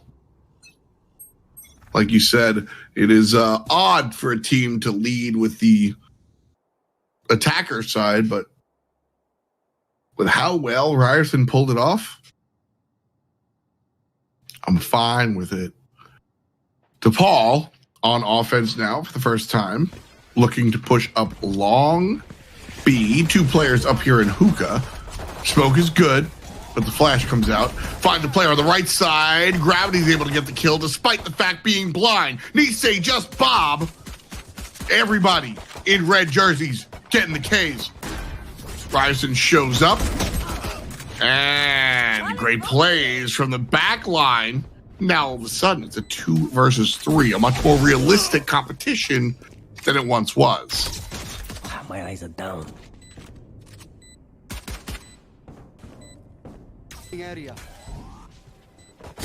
Back labs, nice crosshair placement. And then it'll be round 5 for DePaul. So the first one not going the way Ryerson had hoped. Yeah, DePaul desperately needed that round there, as of course, with only the 4.5, but just having the economic lead, that's the most important part here. Now, if they take this round, it's going to be interesting to see what their rifle round buy is going to be like. But here in the anti-eco, so we see one player staying on with the frenzy. And so that's a little bit interesting, but that does kind of signal to me that they want to commit to all ARs in the next one as he tries to push up with that angle being held. Doesn't get tagged, but he backs off with the Bulldog now. It's the majority of DePaul over at short A as they're getting ready for this take. Just sitting stacked up, clumped up, ready to go.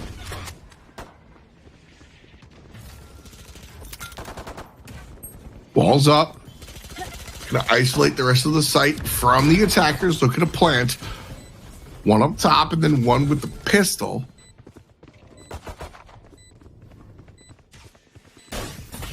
Oh, the shock dart's in there. They know where he's at. They know where he's at. Here comes the Phoenix. And a flawless victory for DePaul. And all of a sudden, my previous questions remain unanswered. Ryerson,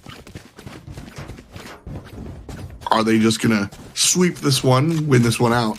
I would have said yes, but doesn't look like that now.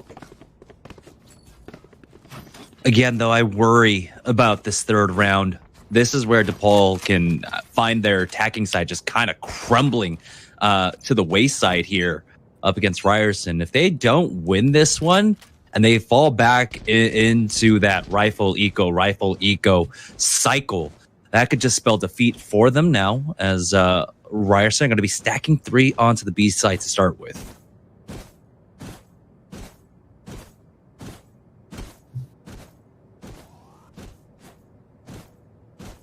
Now it's about the time where players are going to start breaching in.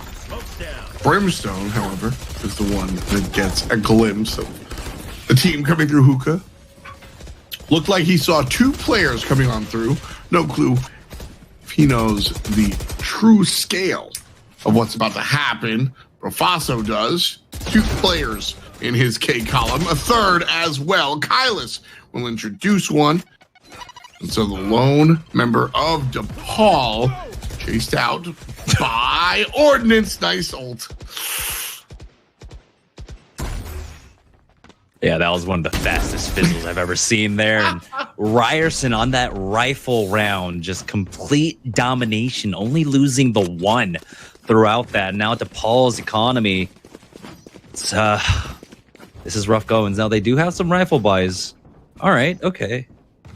looks like they will commit into that. So a force up coming out from them here.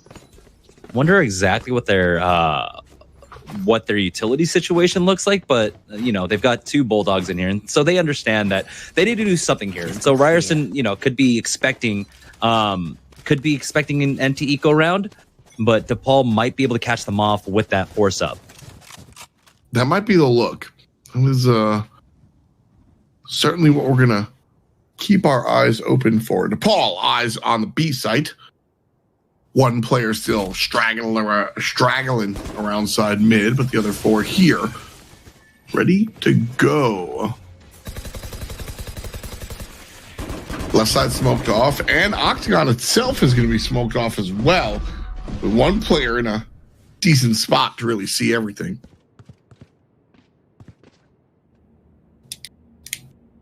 Made the hard rotate now through that port.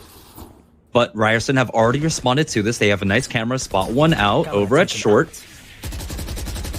And trying to shoot through the smoke, won't find one just yet.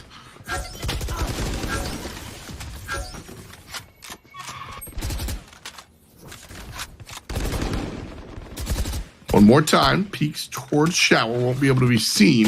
DePaul has already fallen back. It looks like their decision to rotate to B will be enacted right about now. 30 seconds on the clock. Again, the attacking team kind of dragging their feet, but eventually getting onto the B site. Nice rotation here. Open up the sky.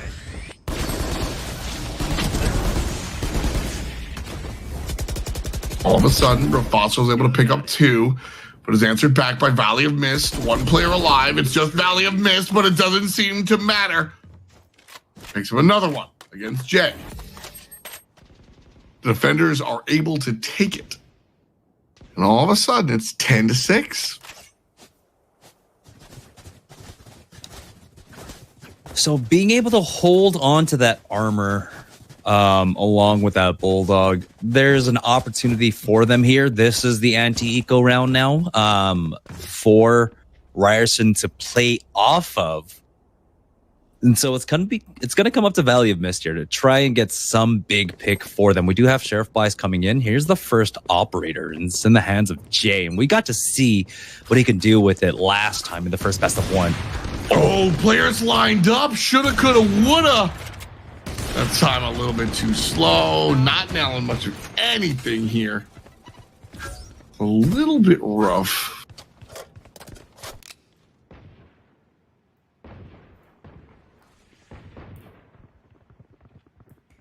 Waiting. 2 players still over at B. Up your feet. Wait for me. There's shots. Alden's just so clean. That's 4. Can we find the 5th? No, Jay's going to be able to take it. Flawless from Ryerson, number 11. I don't know what it is, but like when I'm playing and I end up getting hit by the breach CC, I feel like that's when I land my shots the most. Something about just, you know, being forced to just stand there and fire, sure, at a slower rate of fire. I for some reason, those are the opportunities. Those are the moments where, for whatever reason, I pick up a triple kill that I honestly shouldn't have when I'm just stuck out in the open, stuck in the middle of CC. And Alden showed us right there that happening too. Okay. Bombach going to sniff things out for A. It's an all mid push. Hookah's going to be the choice. And Brofaso kind of waiting here at the back line, and it's all aggressive. Everybody jumping on through. Here comes a little bit of everything. Orbital strike, ice slows, gravity and ghosty pick up 2 right away. Brofaso answers back, taking down Nice, and Valley of Mist finds one as he retreats into long. Spike is down. The Blitzkrieg was successful in breaking the doors through. Ryerson have 1 member up.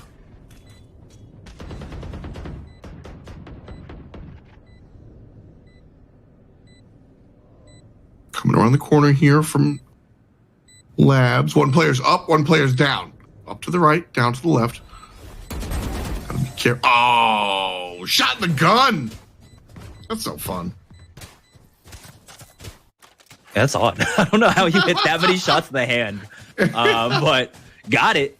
And I did worry just a little bit there, but that was really nice. Just contact play and then just rush on to the B site.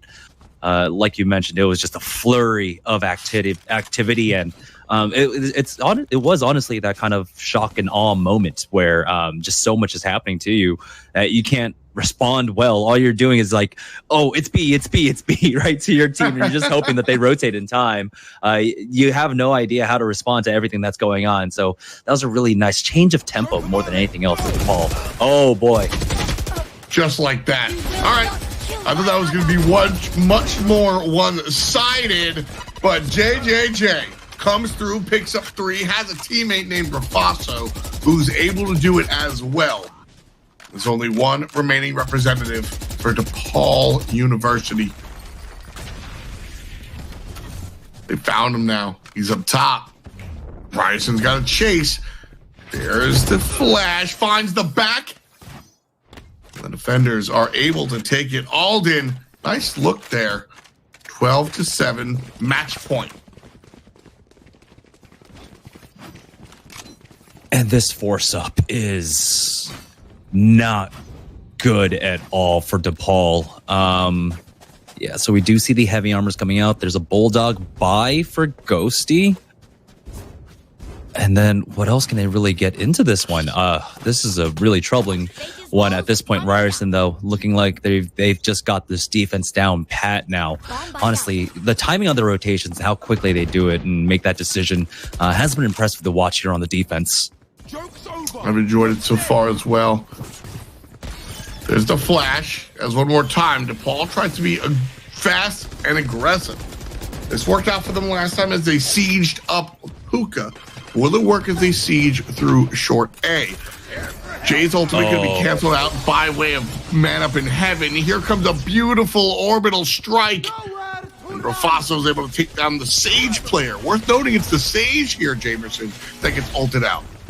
DePaul did use their ultimate, the res, in the last round. I'm pretty sure he used that heal just beforehand, so probably was the best player to go for that plant, but still, we saw here Ryerson just had too much of a lead after their attacking side, starting off 8-4. Nice play there. 13-7. Yes, 7 was our final score here for DePaul. Ghosty coming through with 16 and 15, but Alden S. I mean, this was the guy that impressed me. 27 kills over 10. Yeah. Really, really smooth. It's ended up looking like the first week of beta play where everyone realized Raze is broken. We saw Raze in every single game and was top bragging. So this is two maps in a row here on Bind where we got to see the absolute strength of Raze, especially when you go into tight corridor maps like Bind here. I mean, I'm exactly glad you hit that last part. That's the stuff that we're talking about here when we come to Bind. Every time I'm going to mention it, Raze mains love it. Up in Hookah, that is absolutely where players want to play. You can mess around with all of these tight corridors, labs. I mean, the backside, even on the other site, there are opportunities. Looking at you all. So there's so many spots for Raze mains to actually get what they want to do. And how fancy you want to be also depends. Sometimes you get, oh man, it was maybe our 3rd week of doing the tournament, and we got this guy that just knew what he was doing from heaven with the double rocket jump into the kill onto the site to end our game. It's highlight reel material. I want to see more of that. I like to have fun with Valorant. Yeah. One thing I will say for DePaul's offense there, kind of felt a little awkward. Sova has a lot of opportunities to open up on the B site, and I feel like they didn't really work off of the recon arrow that he can do. We see a lot of executes on the B site, especially when Silva's in play, where they use that arrow on the left side wall. They smoke off CT, and then they make the execute off of that. They understand they can clear basically back of sight. They understand if someone's playing behind boxes over there. We didn't really get to see much of that, but of course, that does also stem from the fact that they only got 4 rounds on their defense. And like I said, going into that next half, that the margin for error was slim to none. And that's kind of foreboding if I have to be honest, looking from DePaul's position. Like, wow, we kind of got beat real hard by a team, specifically on attackers, which isn't really great. But if you are looking for a silver lining on the side of DePaul's, I mean, we saw Ryerson do this the first time, right? Their best of one was bind, attacking. They just rinse and repeat here for the first game of our best of three. But as the set continues, I mean, where do they find themselves later on? Yeah, for the fact that, of course, the surprising thing was that, that wasn't even Ryerson's pick, right? Ryerson decides to go attack first. So exactly. What happens when Ryerson has their map choice? What exactly do they have set for that? So not entirely too sure where we are going for this next one. But again, I'm impressed with how their offense looked. If a team has an offense fleshed out on a map, I'm really looking forward to see what else that they have prepared. You have to imagine if they're already kind of that practiced on one for an offensive side, they have to have something else in the bag for other maps. Got to agree. I mean, that's the type of stuff that just sort of tells you the character of the team. They, without a doubt, prepared for this one, and that's bind. So, I mean, even something new like Ascent, I expect to see some sort of semblance of cohesion, which is how you find the best Valorant for sure. Individual play, we talked a little bit about the Raze player, certainly knew the Raze spots. That's another thing that points me in the direction of this is the team that does it the old school style way, right? Like understanding flashcards, maybe you got a spreadsheet to break it down, but they seem like grinders. Yeah, for sure. No, I appreciate all those, like any analyst in most games. It's just the level of preparation that you bring into it. Once you see like those spreadsheets really coming out and you get to really look at how in depth they take their analysis, it's absolutely insane. Like for me, I'm just watching VODs. I'm like, okay, yeah, that's cool. That's a set play. But then they're like, oh yeah, there's a win rate of this with this and this and this. I'm like, sure. Yeah, I believe you. Stats major. Well, stats major or not, we're here at the collegiate world. So that I was trying to make a segue into it and I couldn't really find it. But don't go anywhere. That's just our first game of a best of three. Study break on the way. We'll be right back after this.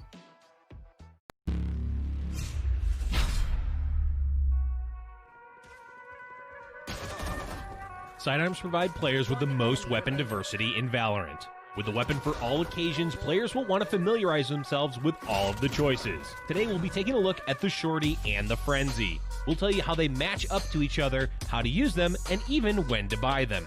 With completely different firing methods, bullet spreads, magazine sizes, and damage output, both the Shorty and the Frenzy are in a class of their own when looking at available sidearms. The Shorty is a semi-automatic sawed-off shotgun with a large and unpredictable bullet spread, even when compared to its big brothers, the Bucky and Judge. The Frenzy, however, is a fully automatic machine pistol that follows similar patterns to SMGs and rifles, with its recoil climbing before leveling out, but this little guy works best in short 3 to 4 round bursts. Spraying an entire clip from the Frenzy may look cool, but you probably won't be rewarded for it. Like all of the other sidearms, neither of these weapons offer any kind of ADS or alternate firing method. What you see is what you get. Both weapons have varied magazine sizes. The Shorty has the smallest bullet count in the game with 12, with only 2 shells available at a time. The Frenzy is a bit more forgiving in the magazine department, having 13 in each clip for a total of 52. When comparing their rates of fire, the Shorty is one of the slower firing weapons in the game, having a fire rate of 3.3 shells per second. It's important to note that the Shorty produces 15 pellets when fired. Naturally, as the Frenzy is fully automatic, it's going to boast a significantly higher fire rate at 10 rounds per second, a pinch faster than rifles, but still lagging behind SMGs. These weapons also have wildly different damage outputs and effective ranges as well. The Shorty works best within 10 meters, and each pellet will deal 36 damage to the head, 12 to the body, and 10 to the legs. This little shotgun packs quite the punch and can one-shot anyone who gets too close. While its close-range power isn't as potent as the Shorty, the Frenzy can be used a bit further away with an effective range of 20 meters. Dealing 78 damage to the head, this machine pistol can easily two-shot even a fully armored opponent. Unfortunately, with its 26 body and 22 leg damage, it's going to take at least a half a dozen shots to drop enemies with full armor. Be careful when trying to use these weapons out of their effective ranges, especially the shorty.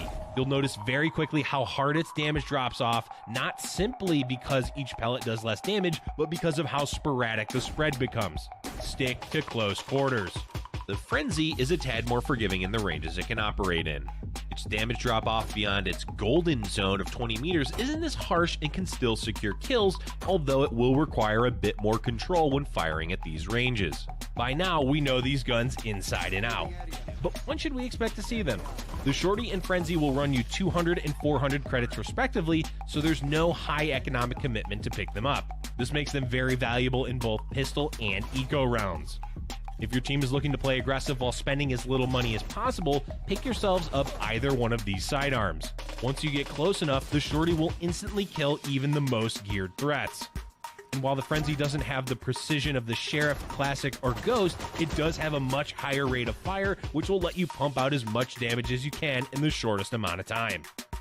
While your standard pistols are the more common choices for eco and pistol rounds, players should not make the mistake of overlooking these two weapons.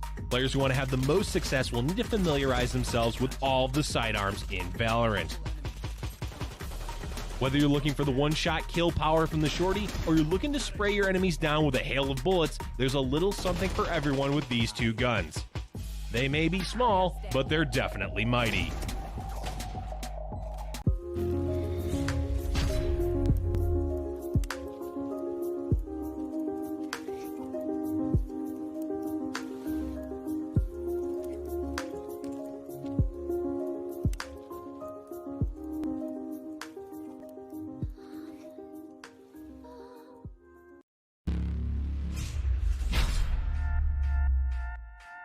Today we'll be going over the defender side of Ascent by showing you the routes to the two sites, the basic callouts, the common spike plant locations, and the agents best suited for defending them. Let's get it. A site has way more open space than B site, which allows you to play from further angles. Defenders will want to be familiar with the entryways into A site that attackers will surely fight for. These spots are A lobby, A main, mid cubby, and A link. Now let's take a deeper look into the A site. Starting out of defender side spawn, you'll be given three options. 1, you can head left towards A site. 2, go straight towards mid. Or 3, move to the right, which will take you to B site. Welcome back to Valorant, boys. It is a Fight Night Arena here on Giant Slayer, presented by Juked. That's Jamerson over there. I got it right this time. And this is F. Dot right over here. What was that little flourish over there? Because I was going to go here again like I usually do. Okay. So I'm going over there. Listen, hard to tell which way's up sometimes, but DePaul found out which way was down last time around as they wind up losing this one. But close, 13-7. I think the biggest key to point out was how prepared for the offensive side of bind that Ryerson was ready for, right? We saw them do the same thing in the first match as well. But here in map 2, a much different situation. Yeah, they looked very comfortable. We saw, of course, in that first best of 5, they only took 5 rounds in the half, but in the second one, it was a much different case there. Really having a really good half on the attacking side, 8-4. Honestly, that is basically spells defeat for the other side if you're able to take that and you're confident in your defense. But of course, starting off on the offense, yeah, that already signals that you are going to be confident on your defense. Yeah, in general, the offense is considered a little bit more difficult than defense for most maps. Once we see more maps, I'm curious to want to find if there is any map that will benefit the attackers, but we'll leave that conversation for another time. B site, A site here for DePaul and Ryerson here. Watching this one start on off, the spike can be headed towards the left side on B, which I should say, probably no surprise. We see a lot of pistol rounds go in that direction, so likely to be that the case as well. Yeah, DePaul, of course, choosing to start here on the defensive end, and they are just going to play this fairly default and really standard as well. Cypher holding down B.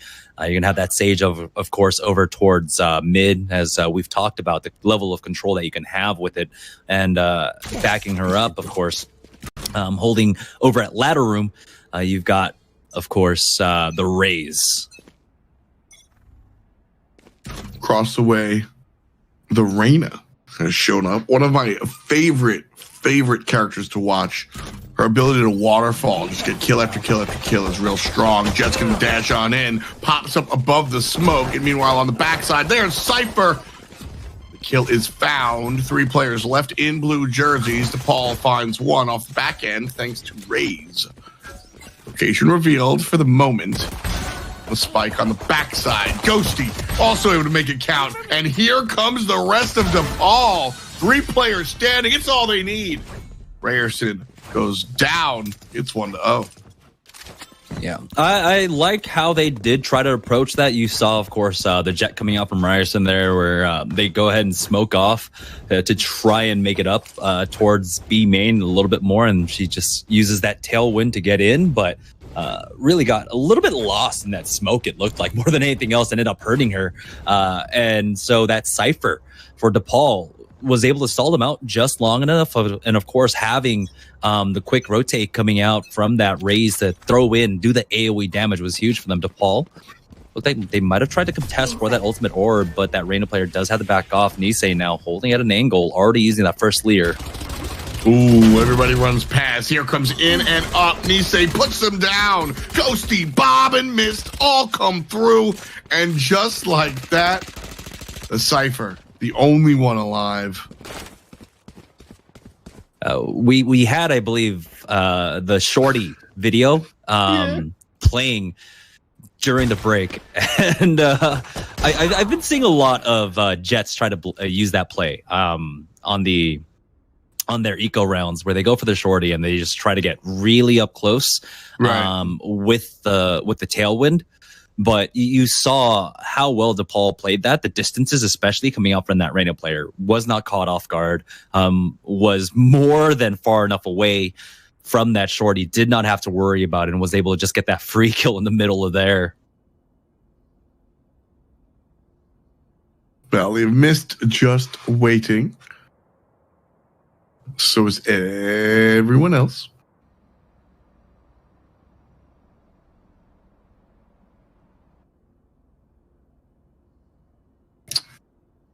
$18 seconds, so that's that, huh? Yeah, there really isn't much for him to do, right? Bombs just you can't recover that. You can't recover that when it's stuck underneath heaven like that. And so DePaul are just playing this as safe as possible. They're not even going hunting. It doesn't matter. It was a eco round, anyhow. Doesn't matter if he gets away with a gun. It's just make sure that your economy is set. You don't have to worry about anything, that you're going to carry over everything that you possibly can into this one. And so taking a look at him right now, DePaul now, they're going to go ahead and pick up that first operator, and it's going to go into the hands of Ghosty. Ooh, the round 3 op. One of my favorite moves, but boy, can it come back to slap you in the face? Things don't go your way. Can be a problem. That goes there. The ladder room operator, though, fairly standard here. We'll see exactly how well it works. It looks like 3 people ready to peek on over. They've already got smoked off, push up. But here's the wall and the slow. Just cut mid in half. The smoke comes down. We'll also do the same job. Spike still in B area. Alden, top frag from last game. Trying to position well. This is going to be a good look. This will shut the lights off from across the side, trying to coordinate with the team. Here's the push. The wall goes out, and it doesn't. Oh, no. You got to see that one happening.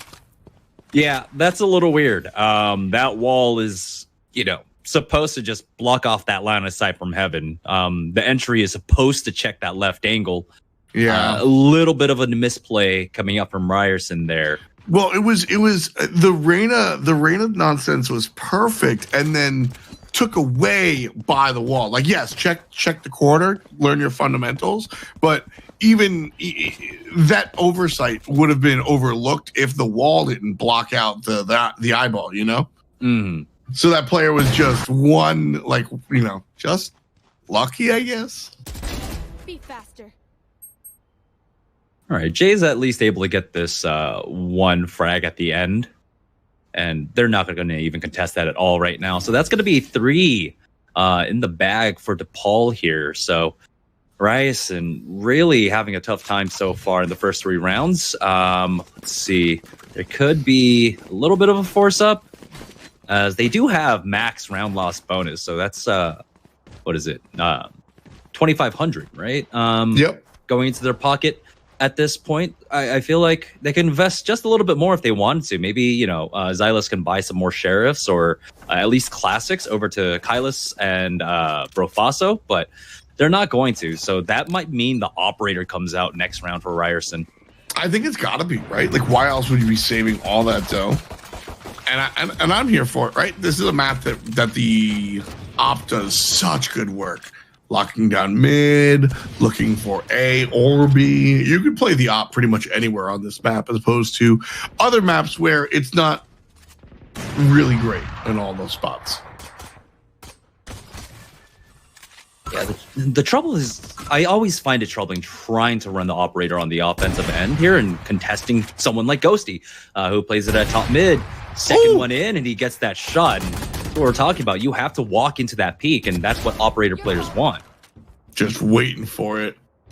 Jay's able to find one of those. So it's it's 4 on 2.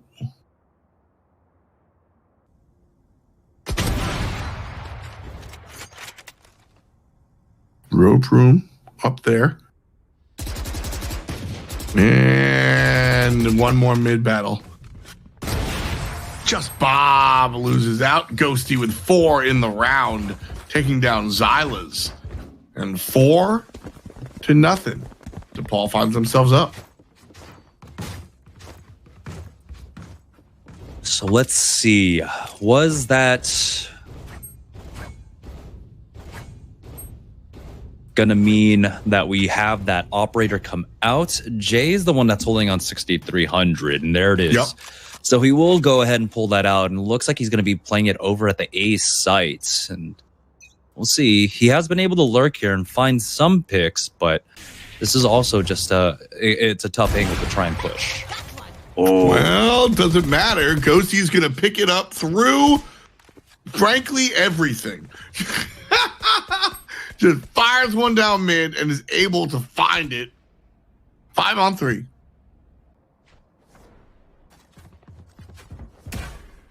Yeah, so right now that Operator investment not finding anything whatsoever. Feel like, there might have been more of a fighting chance for Ryerson if in the round beforehand they invested into the Ghosts and they were able to get a pick off that way.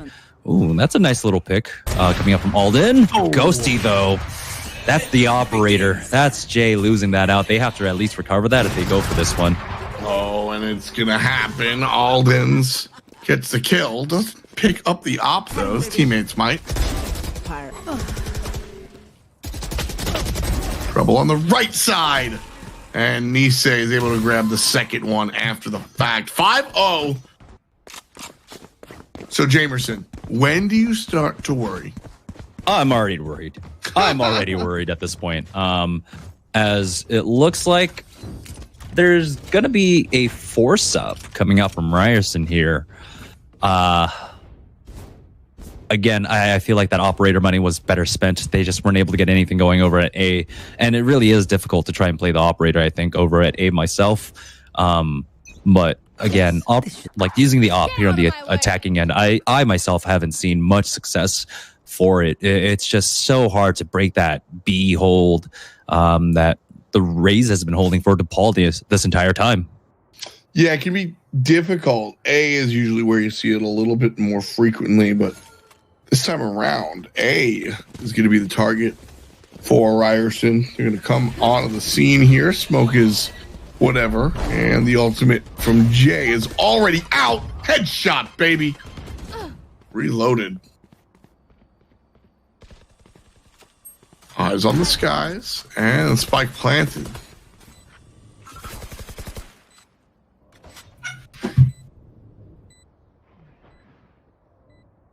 Could this be Ryerson's first round? As long as nothing catastrophic happens, they've got a really good post plan, of course. All 5 are up right now. Jay tagged down to 78, but he actually hits that one. The reset. And here's going to be an attempted siege. One player left from DePaul. It's Ghosty, who has been their most interesting player. Oh. Ryerson. They do get it, and they do get their first round of the night. Still, though, with DePaul taking 5 in a row and with not too many losses along the way, their economy looks decent right now. Even if they lose this next one, they could, if they wanted to, like force up with a decent buy. Right now, Ryerson, they need to win this. They need to win this. Bring this up real quick. Yeah. Did you see the scoreboard? I did not. I was looking at only the money. DePaul's top frag has 14 kills in round 6. Yeah, that makes sense. Ghosty has been destroying it. I mean, we knew he was fragging, but 14 kills as we enter the 7th round? Yeah, he had Insanity. that one. He had that one 4K round, and then every single round so far, he's been picking up at least a kill or a double kill. There's the rest coming out from Kylus, though, as Ryerson want to continue to fight into this. Again, like I said, they need to string together these rounds. They need to do them back-to-back. They need to break the economy of DePaul right now. They got to get that operator out of the hands of Raze. Here we go. They're going to try and push up to heaven. Bob's going to find Alden. Ghostly again. Excuse me. But there's no excuse. The player's getting picked off like that. Ghosty. That's a 16. Spike halfway planted. And the pull-off kill. Don't even need a spike. Defenders take the game. And now this is where, again, DePaul should be able to just run the board. There is the operator, this time in the hands of Nisei, and see if they swap or if he is just going to go ahead and play that over at A. You know, if Ghosty is having so much success with it so far, I don't see why you need to change it, but I'm not against this either. We've seen a lot of people, of course, go for this kind of quick peek over at A with the operator, find the one, and especially because it's that Reyna, we'll have that ability to just use that dismiss and get out of danger for free. Bam! Starts it off, though. Mid gonna be the fight one more time. 2 players for 1. And DePaul looking relatively healthy. Ghosty looking healthier. And man, that is doctor's orders. 7-1 so far.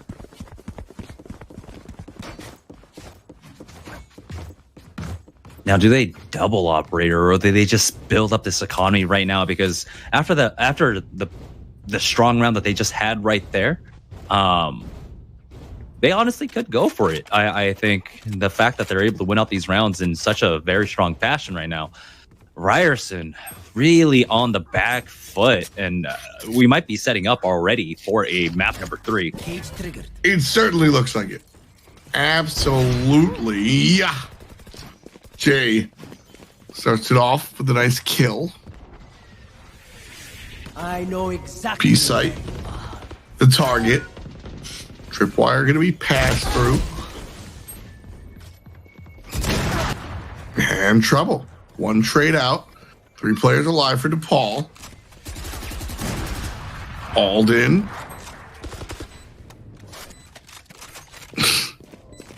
Ghostly's able to find another one. Top side, barely off the mark, and he pays for it. Valley of Mist punishes Jay. And here comes the jump around. Oh, the snapshot. Good. Can the fuse be done here? 1 player's on it. The other's looking for the frag. Here's the pull off and the answer back. Good enough. It counts. Defenders win 8-1. Really good salvage by DePaul there. Things looked a little bit worrying as you had Bam Gravity going down over at B main. Generally, I don't see the Cypher get that aggressive on B main by himself. Usually it'll be backed up with the Rays or someone else, someone who can entry a little bit better. You know, because you go for the trades if that happens, right? The entry dies or whatever, or the duelist dies, and then the Cypher is able to back off and then be that anchor once again on the B side. And losing that B anchor meant that Ryerson were able to just walk onto the Cypher free. Luckily, though, again, like I said, DePaul were able to clutch that up and secure that one. So now we got 8-1. Ooh, Jay. Yeah, Ghostly just starting us off hot again. Trying to shoot through the wall. Ghostly finds number 2, finds number 3. Now looking to make it a kill instead of just a find. But Rofaso takes down just Bob. Alden, that's the guy. Nothing doing. Turns around. Nothing doing. Looks at the spike. Still nothing doing. He's got a minute. They know that the spike is down here. That's why they're playing once again 2 over at mid. Spotted him out, and the operator will finish it off. And this is tough looks. Ryerson right now. I don't know if they'll be able to get the final 2 rounds on the board, but things were already looking bad before this. And so coming into this now, into the 11th round here, it's going to be that full rifle buy coming out, but the rifle rounds just haven't been looking good at all for Ryerson. They haven't. It's been kind of problematic here.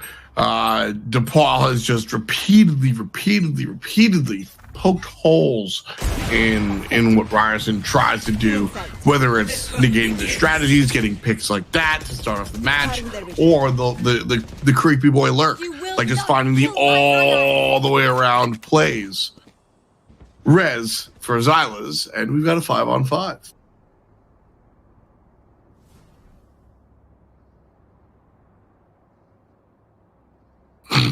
It's a heavy rotate back through sewers right now, and of course Jay is playing that lurk still over at A. There you go as they push on through. Oh no, does he make it out? He's got a little pocket to work with. What happened? He got stuck, couldn't jump all the way down. Did he just trap himself on the rope? I think so. That's rough. Oh well. It doesn't even matter though. There we go. It's a trade 2 for 2. They're on to the B site. Cypher is still here, and so they have to play this a little bit wary. Wow, Alden barely getting that one. Just what we've come to expect from Alden, in honesty. 2 players left for DePaul.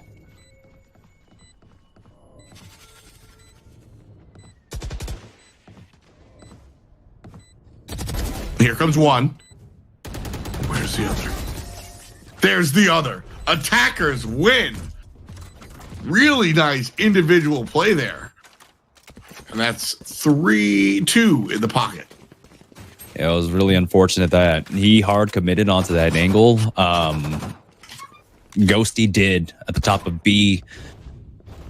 And then got stuck on the rope, I guess. I thought he had the pocket. He had a little corner to work with on top of those boxes. But yeah, it's going to be the double operator play in this final round of the half here. Huh. And, you know, Ghosty, he's been holding it down with the operator. Hasn't used it for quite some time. About 4 or 5 rounds now. But here it is. The first one misses his shot. Trying to come through the smoke. Won't be able to find its home last time.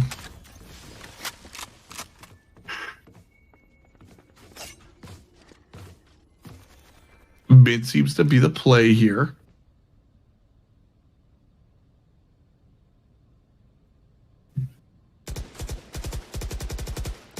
Look at this counter. Oh man, there's just nothing that. There it is. What a beautiful angle. I was waiting for that. I was gonna say, look at this counter rotation that you're gonna see from here. The shot up, just chef's kiss. Beautifully on the mark from Alden. Really well done. Yeah, they're onto site. Got the wall off onto CT spawn. Zylas does pick one up. Oh. Up close and personal with the op. Jay's able to find one so far. Waiting for Sage to come on through. Be waiting again.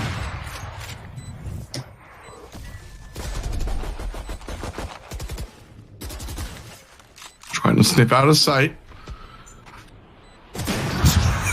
Okay. Look how he comes in like attack helicopter, you know, just roaming like a drone through CT spawn. But man, what a half for DePaul. 9-3 here. That leaves Ryerson with a tiny margin of error. If they lose this pistol round, it's basically over. Well, lucky for them, they did win game number 1. So if they lose, we go directly to game 3. So they've got a little bit of luck in here. Yeah. I at what point do you know? Of course, do you call like GG go next? Right. Most competitors won't, of course, but this is a tough ask to have to run it 10 rounds in a row, as DePaul only needs a 4 now. Utility, as everybody looks at A, trade out 1, so it's a 4-on-4. Nisei trying to keep eyes on screen and just gonna wall it off. It's probably the easier way to go about things. A little over 1 minute to go. The spike is planted. Players already shooting their way through and trying to break on into action.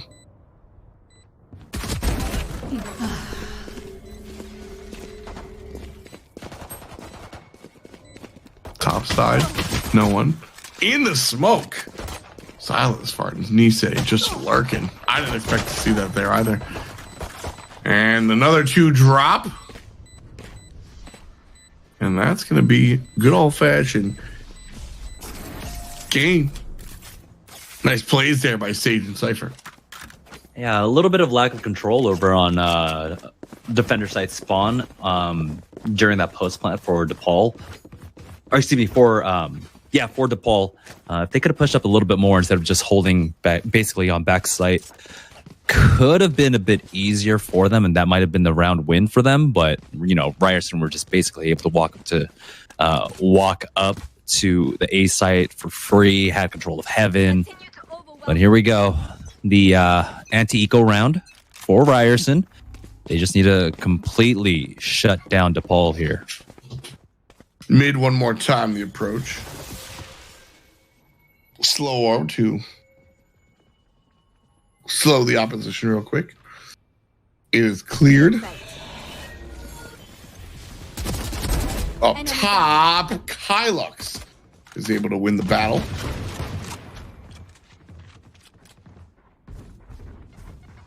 Two players that he knows about. There is a third, but I don't think Kylus has that information. Kylus has that information.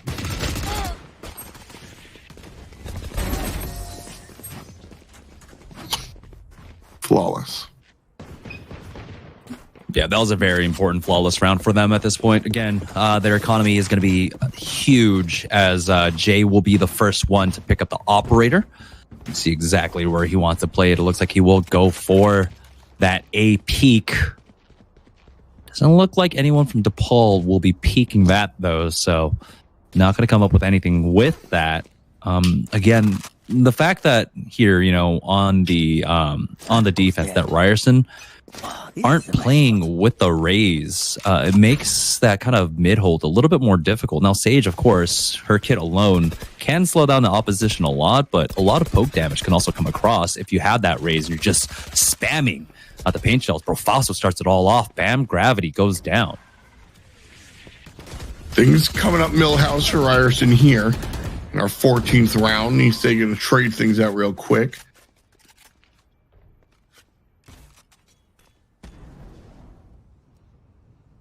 All right, more flames.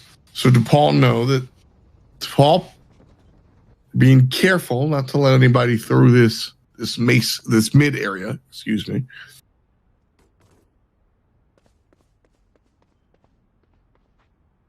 No one in connector. What is this room called that we're looking at? Blue? I just call it ladder room. Word. Ladder room. Okay, yeah, perfect. Yeah. I wasn't sure. Well, that whole area is about ladder room. I wasn't sure if we had ladder a specific room or call. rope room or Yeah.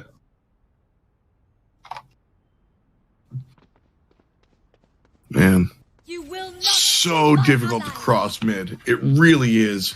And the man advantage is going to be negated here as Bob finds the res. Nisei, though, grabs one. Alden going to eat it. 3 players alive on the site. 1 trade out. Nisei again.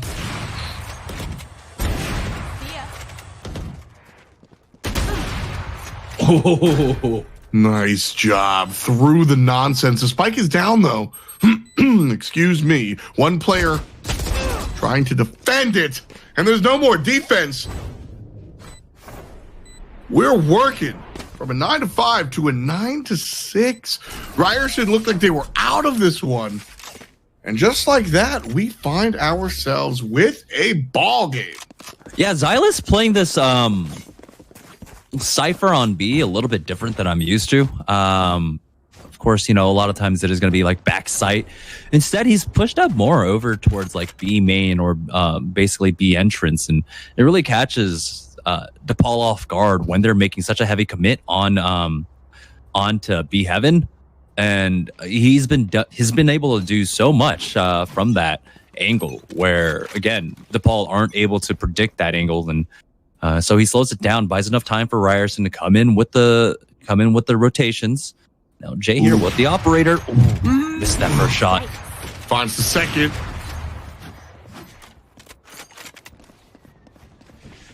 Molly. Rope room. Right. Bro! Falls down. 2 good side for Ryerson. And 4 bad side for DePaul. Hot dog. Got the spike. What happened here? Valley is able to pick up 1 in the spike, and there's a minute. That's a lot of time to work with. It is a 3-on-1. That's not a lot of anything to work with. And just like that, defenders are able to take it. And that's lucky number 7 for Ryerson and their squad. That is a crazy turnaround now. 4 rounds in a row for Ryerson here. Now, Nisei will be picking up the operator for DePaul here on the offense. And it seems like maybe Ghostie's considering going for an operator. He has 5,500, and it just means he doesn't have the utility. But yeah, again, I don't like the operator on offense. Going double operator would be mind-blowing to me. But yeah, let's see if they can open it up now. Ryerson have been capitulating over at mid a lot, and DePaul have been capitalizing it. This time around, odd angles being held as you see that Brim, instead of playing rope room, he's actually playing over by the mail room with that Sage.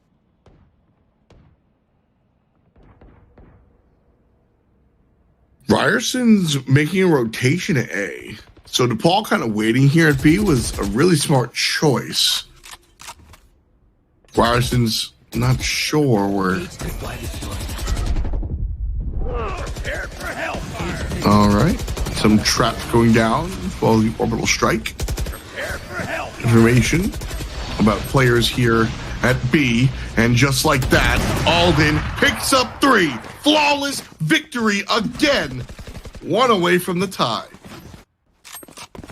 Yeah, Ryerson, again, like I said, Xylus, the way that he's playing B right now is got DePaul really confused. You know, they really expect him to play a little bit more backside. He hasn't been. He's been playing really mid and using that angle accordingly, whether they're pushing through B main or through heaven so far. And, you know, a decent read as well coming out from Ryerson as they had that rotation a little bit closer, right? From the Brimstone player, instead of playing over at rope room, he was playing over at mail room. And so he was able to follow up much more quickly than he normally would. Jay, once again, catches him mid jump, goes for a second peek, doesn't get one that time around, but man, this off, it's huge on defense.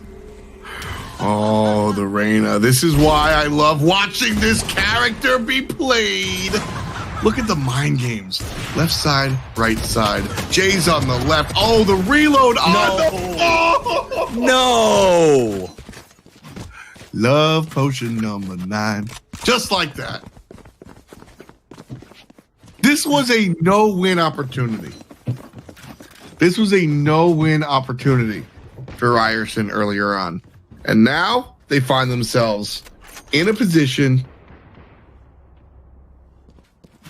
It took Ryerson 6 rounds before they got one on the board, and DePaul is sitting there now on the attacking side, right? Right. But I don't know if they've got a read onto this Ryerson defense. Here comes the smokes out. It looks like it's going to be a heavy mid play as all 5 players are floating around there, and Ryerson are already responding to this. Yeah, just hard mid push from DePaul. They are going to leave one player at A, just in case the rotate lurk comes on out.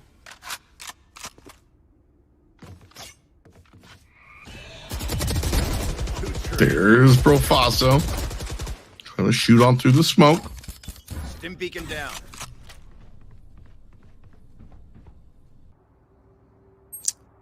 Jay's got that small angle to work with up in heaven.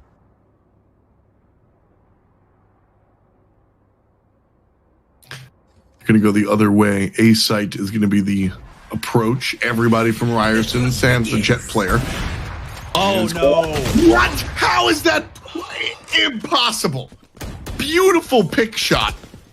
DePaul are 3 strong. Ryerson do lose 1. Nisei in the back corner. Spike planted. Retake coming from 2 different angles. So this is kind of ideal. Profaso coming from the right side, cutting him down. 3 in the pocket. And Ryerson are in the double digits. 10 rounds.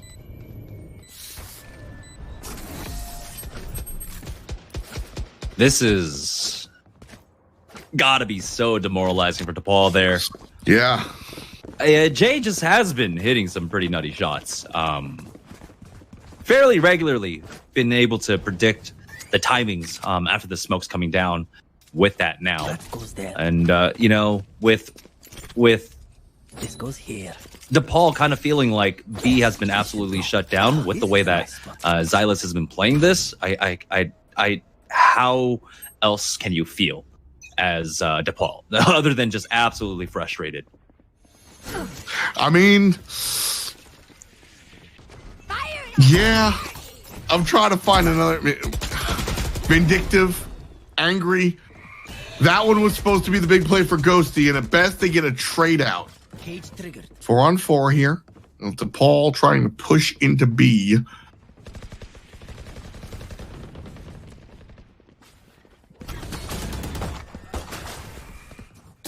Nisei's going to pick up 1, but Alden from up high is able to answer back. 2 dead on either side. Alden going to turn out the lights down hell. Nobody's there. Spike's planted.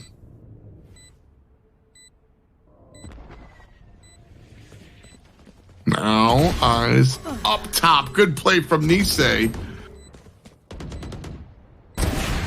Oh, Jay from the left. Still here. Gotta be aware of the fact that he's got the op. He's gonna be in trouble. And now we're tied at 10 all. Yeah, I feel like Ryerson kind of sped up that play a little bit too much there. We saw that Jay was making that flank, was making his way towards B main, that they didn't have to force the issue there and could have waited for the peaks for him to at least be through B main to peek into the site at the very least. But they got a little bit antsy there. Peeked from heaven a little bit too early and they got punished for that. There was an opportunity for that retake. But even though, despite losing that round, having taken 6 rounds in a row in this half, they're still going to be able to buy into this half now. Smoke's down.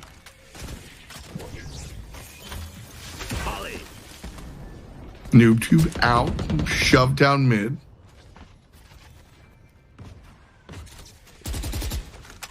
Long range won't find. Everybody grouped up in tunnels or by mid. 1 in the tunnels, 1 floating towards A, and the other 3 directly in that mid position. Down goes Gravity.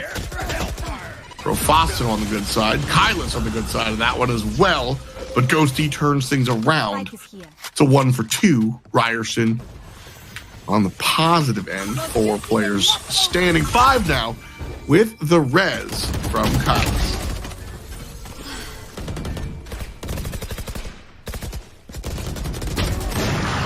Nice kill. Traded out. Kyles, number 1.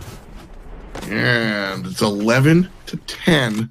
Ryerson really trying to fight their way back into this one. And this time, it's not just the one player. 20, 14, 19, 12.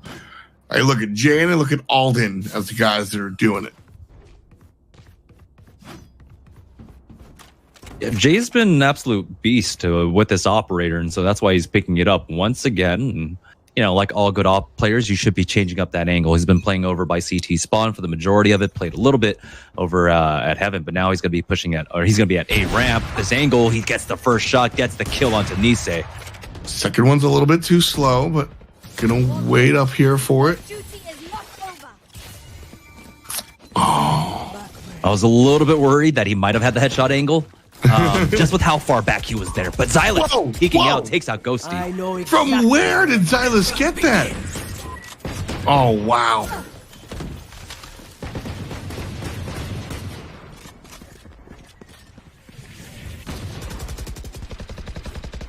Here comes the aggressive push now. Jet up top. Oh, my goodness. Jay puts on a clinic, bro. Faso doesn't need no vision, and Kyles after the fact. Spike is down, and so is the morale on DePaul. Ryerson on tournament point, and oh my goodness. Yeah, Ryerson played that really well. That first fact that, of course, Jay gets that pick over at A ramp, and then plays footsies for a good 10, 15 seconds before they finally decide, no, we're just going to wall this off. I'm not going to try to get the trade against you anymore. We're just going to go for the res.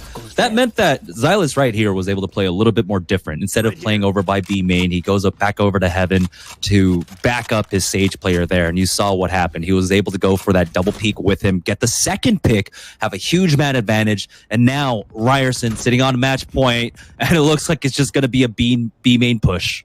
Just try and slam it home. Vision is good. Xylas is good. 2 for him so far. Reloaded. And it'll stop there. Just Bob. Trying to slow things from the other side. Jay grabs 1, but traded. Kyles. And that's it, folks. Ryerson beat the best of 1. Ryerson beat the best of 2. And DePaul will end up here on split. Yeah, I guess for Ryerson, you know, starting off on offense, it was just really just taking that medicine, right? And just getting it out of the way and then moving on. It's like, all right, you know, we're going to take our lickings. We're going to take our lickings on offense. And then here we come back in a massive way on their defense, shutting down everything that DePaul could throw at them. Yeah, just really well done. That's what this is one of the, like, real talk, this is one that I'm gonna go back and watch, because to come back from 6 down, I don't think we've seen a larger deficit on our collegiate night really come back from. I'm trying to rack my brain here, Jamerson. I think that's the largest deficit. Yeah, and I kind of want to attribute a lot of that to 2 players. Of course, Jay holding it down with that operator. It wasn't, of course, that kind of mid operator that we saw on the other side from Ghosty. It was Jay just holding it down over at the A site, making that a non-factor whatsoever. And then, of course, when you force a team to kind of focus more on the B side and continue to push the B side, we get to see exactly what happens. Try to push B main, you get absolutely shut down by a Cypher anchoring, or of course just the Sage slowing everyone down over at mid with just 1 wall. Yeah, it can be tough there, trying to really crack that code.